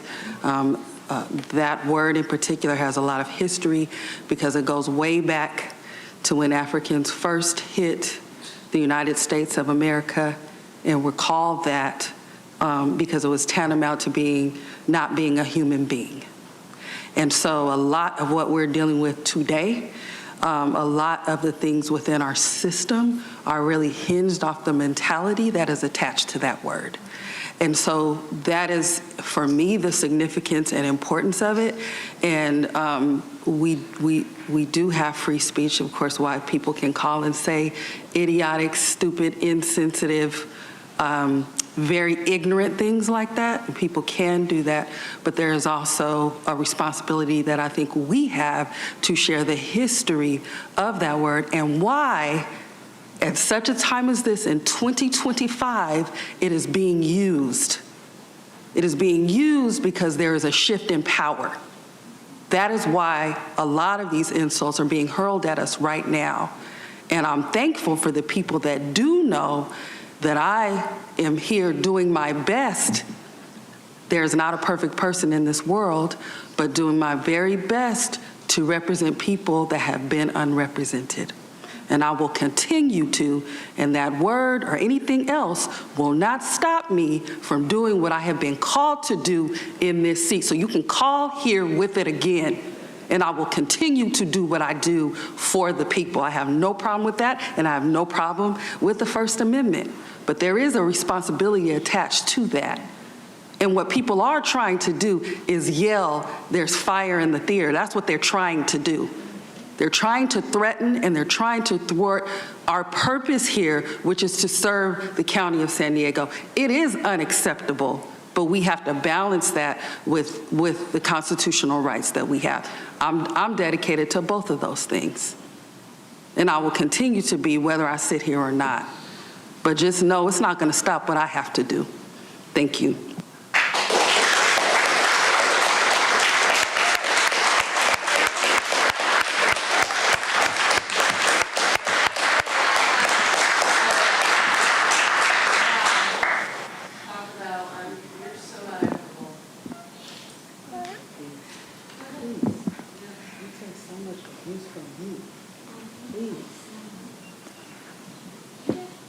Okay.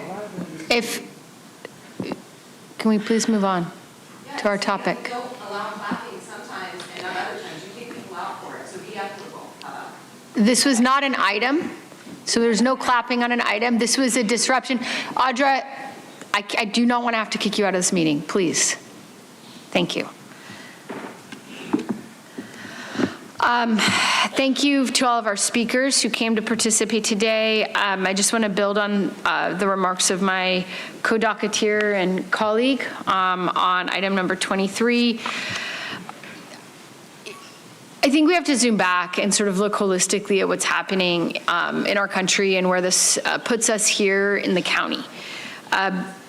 Based on the bill that was just passed, H.R. 1, we're looking at over $300 million in costs annually facing the county. This includes CalFresh benefits that are going to be eliminated if we cannot find alternative stopgap funding. This includes new redetermination and reporting mandates for lots of our programs. It includes significant increased costs for healthcare and eligibility processing. There are about 400,000 individuals in San Diego County now at risk of losing their health care. There's about 100,000 people who are at risk of losing CalFresh assistance if we don't think about some kind of alternative funding streams.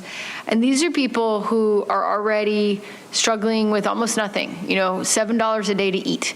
And we're facing cuts from the federal government and potentially also from the state government, to be responsive to Joel's point on that matter, that are going to put us in a really difficult and horrible, unjust moment for so many people in our community. At the same time, for decades, this county has hoarded money in the reserves. And, we've taken a really careful look at our reserve policies to figure out how we can unlock some of those reserves for the crisis that we now face, but do it in a way that is fiscally responsible and fiscally sustainable. So the proposal that Vice Chair Montgomery Stepp and myself have brought forward today, as she mentioned, aligns with recommendations for the Government Finance Officers Association, the GFOA, regarding fiscal best practices. It's quite conservative, to be frank. It provides a bridge to protect San Diegans' access to health care and food assistance in a way that continues to safeguard the fiscal position and fiscal sustainability of the county. What we've put forward to here not only aligns with GFOA best practices, it also puts additional guardrails on, requiring that no more than 25% of it be spent each year, which is approximately $95 million. And spending will still require a board vote in response to economic downturns, state and federal funding cuts, or strategic priorities as identified by the CAO. And the idea here is to ask the CAO to return by January with a framework to consider how to best utilize unlocked reserves. So I acknowledge that this issue is easy to make political, but I would hope that my colleagues can come together to do what's best for San Diegans and provide the bridge funding. And we know this is not going to be the solution to the cuts that we face. We know that it can't alone be the solution, but at least it can provide some bridge funding to try to give us a couple years to make a longer-term plan, which we know we're going to need to make moving forward. So I'm very proud, actually, of the work that my colleague and I have done together to really do a deep dive. I think there's been a lot of advocacy over the years on the reserves, and frankly, a lot of misunderstanding and misinformation on all sides. And I think we've done a very good job of really trying to dig in to the financial granular nuances and put forward a very moderate plan that aligns with GFOA best practices while still unlocking the reserves that we need to get through these really difficult times. So with that, do you want to make a motion or shall I? I will move this item, the recommendations in this item. Okay, Vice Chair Montgomery Stepp will move the item. I'm happy to second. And Supervisor Desmond, do you have some comments? Yes, thank you, Madam Chair. Appreciate it. I'm not going to be supporting the item, but I do think we need to help people with CalFresh, food assistance, and housing. But I don't believe this is the right mechanism to do it. I don't mind using reserves for cases like this, but I think opening up the reserves in this matter, this is $380 million of one-time dollars that we're going to be opening up. While I agree there are some hits with the HR1, I think we're painting the worst-case scenarios of the numbers of people who may be out of health care and other things because of the bill. But these are one-time dollars. And just about everybody who came up with worthy programs are asking for dollars for ongoing programs. This is not how you structure services to pay for long-term problems with short-term money. We're just going to begin to get back into this same cycle again. Right now, the city of San Diego is drowning in about $258 million deficit. The state of California has about $68 billion in deficit. And last year, the county, because we had strong reserves, we were able to bail out the city of San Diego after devastating floods because they failed to maintain their own infrastructure and their budget. So this is being called to modernize our reserves. I think it's a raid on the taxpayer savings. I think this is reckless behavior, and the county actually dragged itself out of a previous deep rut financial hole previously and put in this guardrail of saying that assigned reserves are not reserves. We have emergency reserves and assigned reserves. Assigned reserves, I'll talk about in a little bit later, but those are ongoing costs we know that we're going to have that are coming up. We're putting money away for that. The emergency reserves are different, but I think by taking this action and with this reserve policy, it puts the county at tremendous risk. It sets us up to dip into emergency reserves, thereby deferring important maintenance and reduced services and facilities for the people that we serve. In other words, we start going after those assigned reserves, we're going to start losing those types of services to be able to, and we'll have to backfill it someplace else. You know, and it's being called protection for San Diegans. Really, these are more scare tactics. There's always this outside influence. The great existential threat, was COVID. It's climate change. It's the big, beautiful bill. These are all existential threats that we're using to open up tons of money that I think, yes, some of it's necessary, but this tactic is not, I think, is overkill. So, and those who are really in need, are not going to lose coverage or benefits. If you're in need and you need those benefits, like with Medicaid, you're going to get them. I think it's rational and reasonable to ask that people verify twice a year that the Medicaid benefits they're getting they still need them. Because that'll if they don't, that'll free up other money for people who actually do need them. If somebody goes tomorrow and asks for Medicaid or Medi-Cal here in California, it's 12 months before they're going to have to come back and refresh them. And so even if they get another job or they do something else in a couple of months, they're still on this Medicaid or Medi-Cal dollars for up to a year. I don't think it's that hard or it's that onerous to ask able-bodied people, able-bodied adults, not with disabilities, not with children, to be able to work 20 hours a week or at least volunteer 20 hours a week. But I don't think it's really fair. It's not really about the federal budget, I think. This is about a really big change in the fiscal discipline of our county. The assigned reserves are made up of, are now going to be made part of the emergency reserve. So assigned reserves are, things that much more complicated, but like air conditioning, roof repair, plumbing maintenance, sheriff's vehicles, IT, mental health service contracts. We know they're coming, so we're putting money aside for that. But now those dollars are going to be looked at as emergency reserves. These are not flexible funds. These are necessary assigned savings. So the first expenditure, and I know I voted against this in the contracts, of the first expenditure of the $380 million is going to be $41 million to go to our county employees and staff as a bonus. And county staff works hard. I know everybody works hard to try to do the right thing, and we appreciate you, but I don't think one-time payment should be paid to a policy change. If that was really important to get this money to you, we should have done it in the contract instead of making it, if we do a policy change. These things are not connected. Reserve change and bonuses, or reserve policy change and bonuses.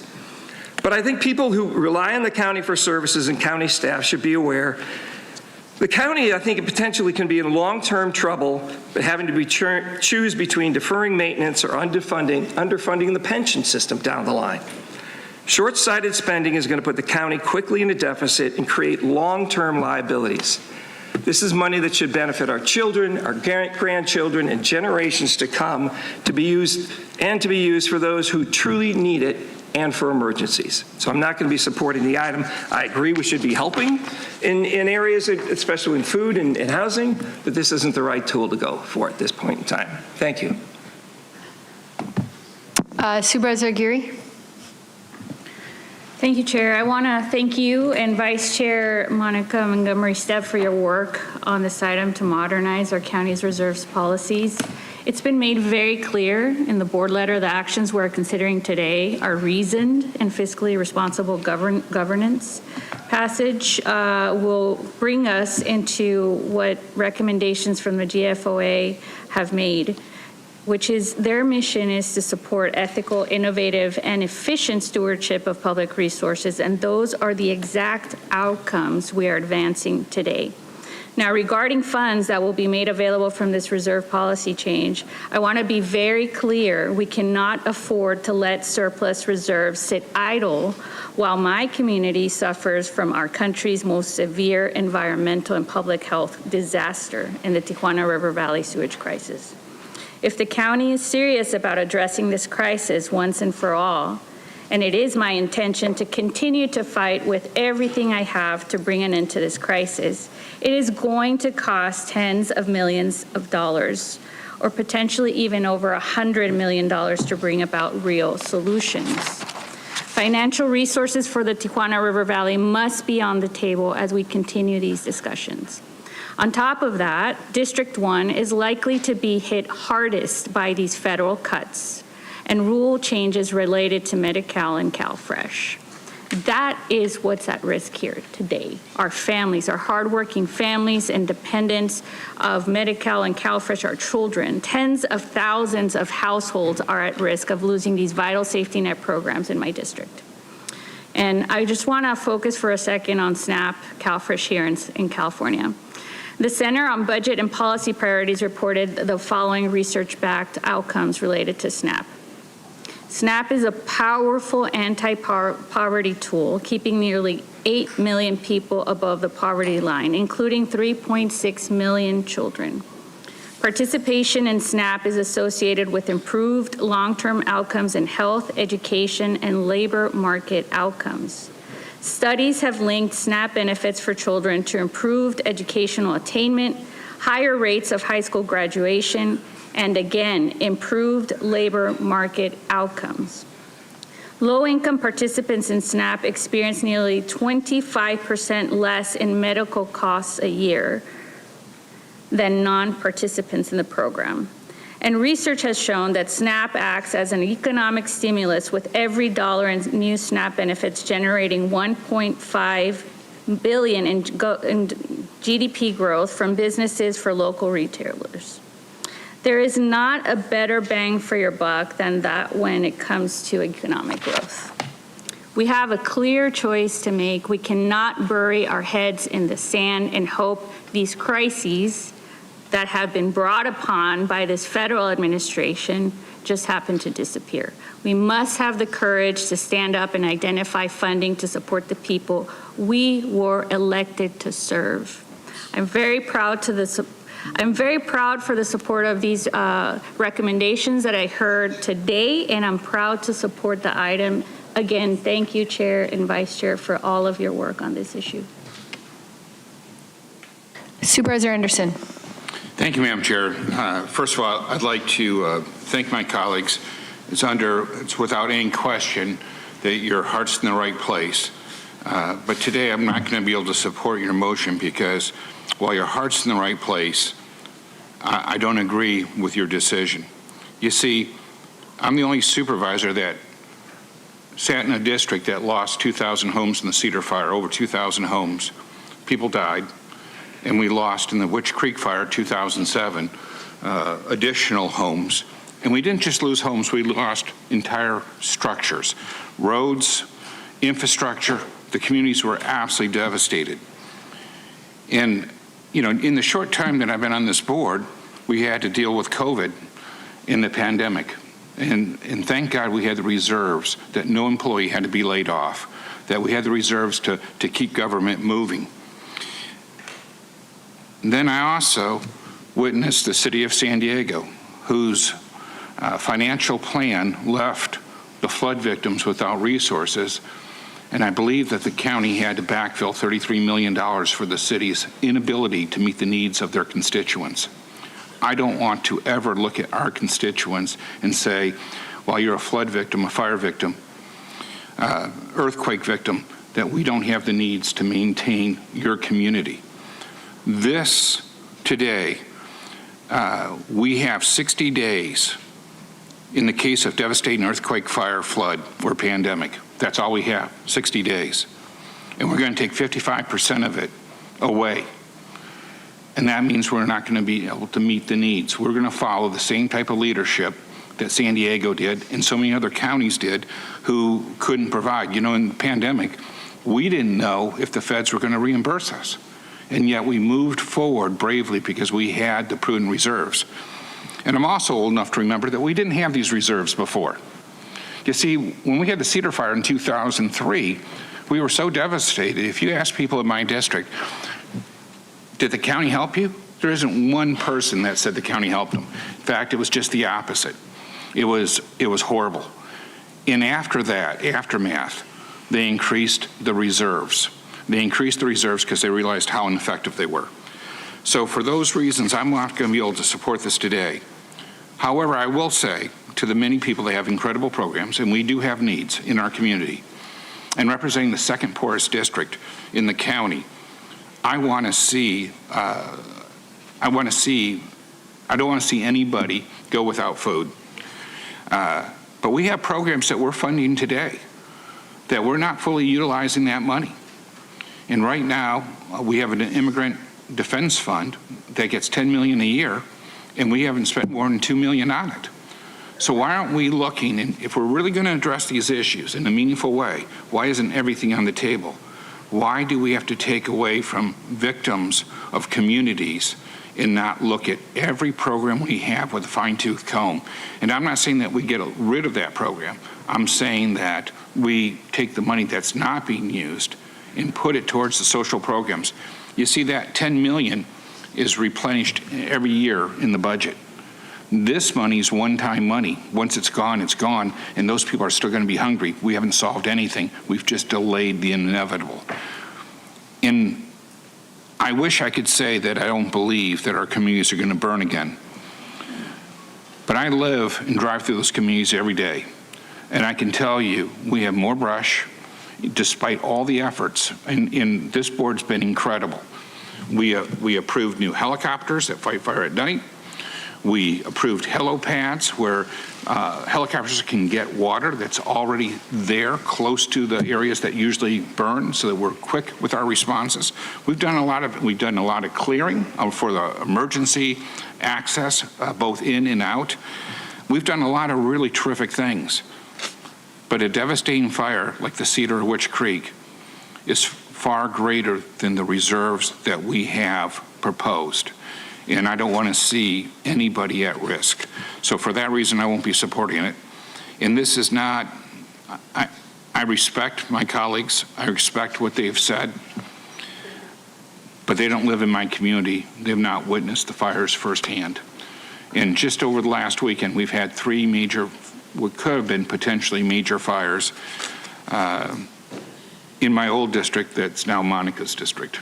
And I've seen these fires take off when the winds are correct in the dryness. Fortunately, it was humid over the weekend. But thank you.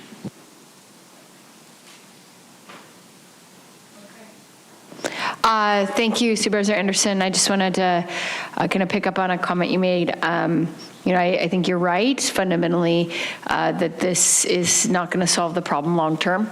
And so hopefully we can kind of work together on more long-term solutions to the crisis that we face that I agree with you is going to absolutely impact your district first and foremost. So hopefully we can work together on a solution to that in the long term.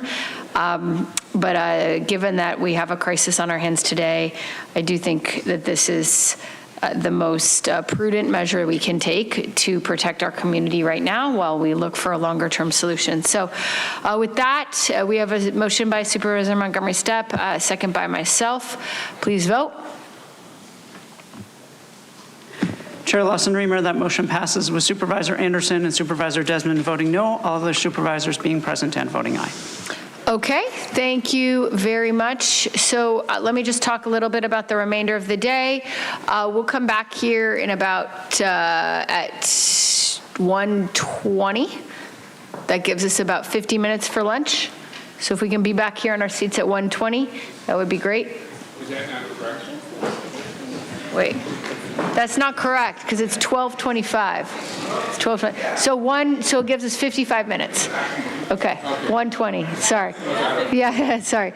Okay, 1:20. We'll be back. I'm letting everyone know we're looking at the agenda. Most likely will end around 5:30. I've been asked that today. So just looking at the number of items we have left, that would be what I anticipate. Thanks.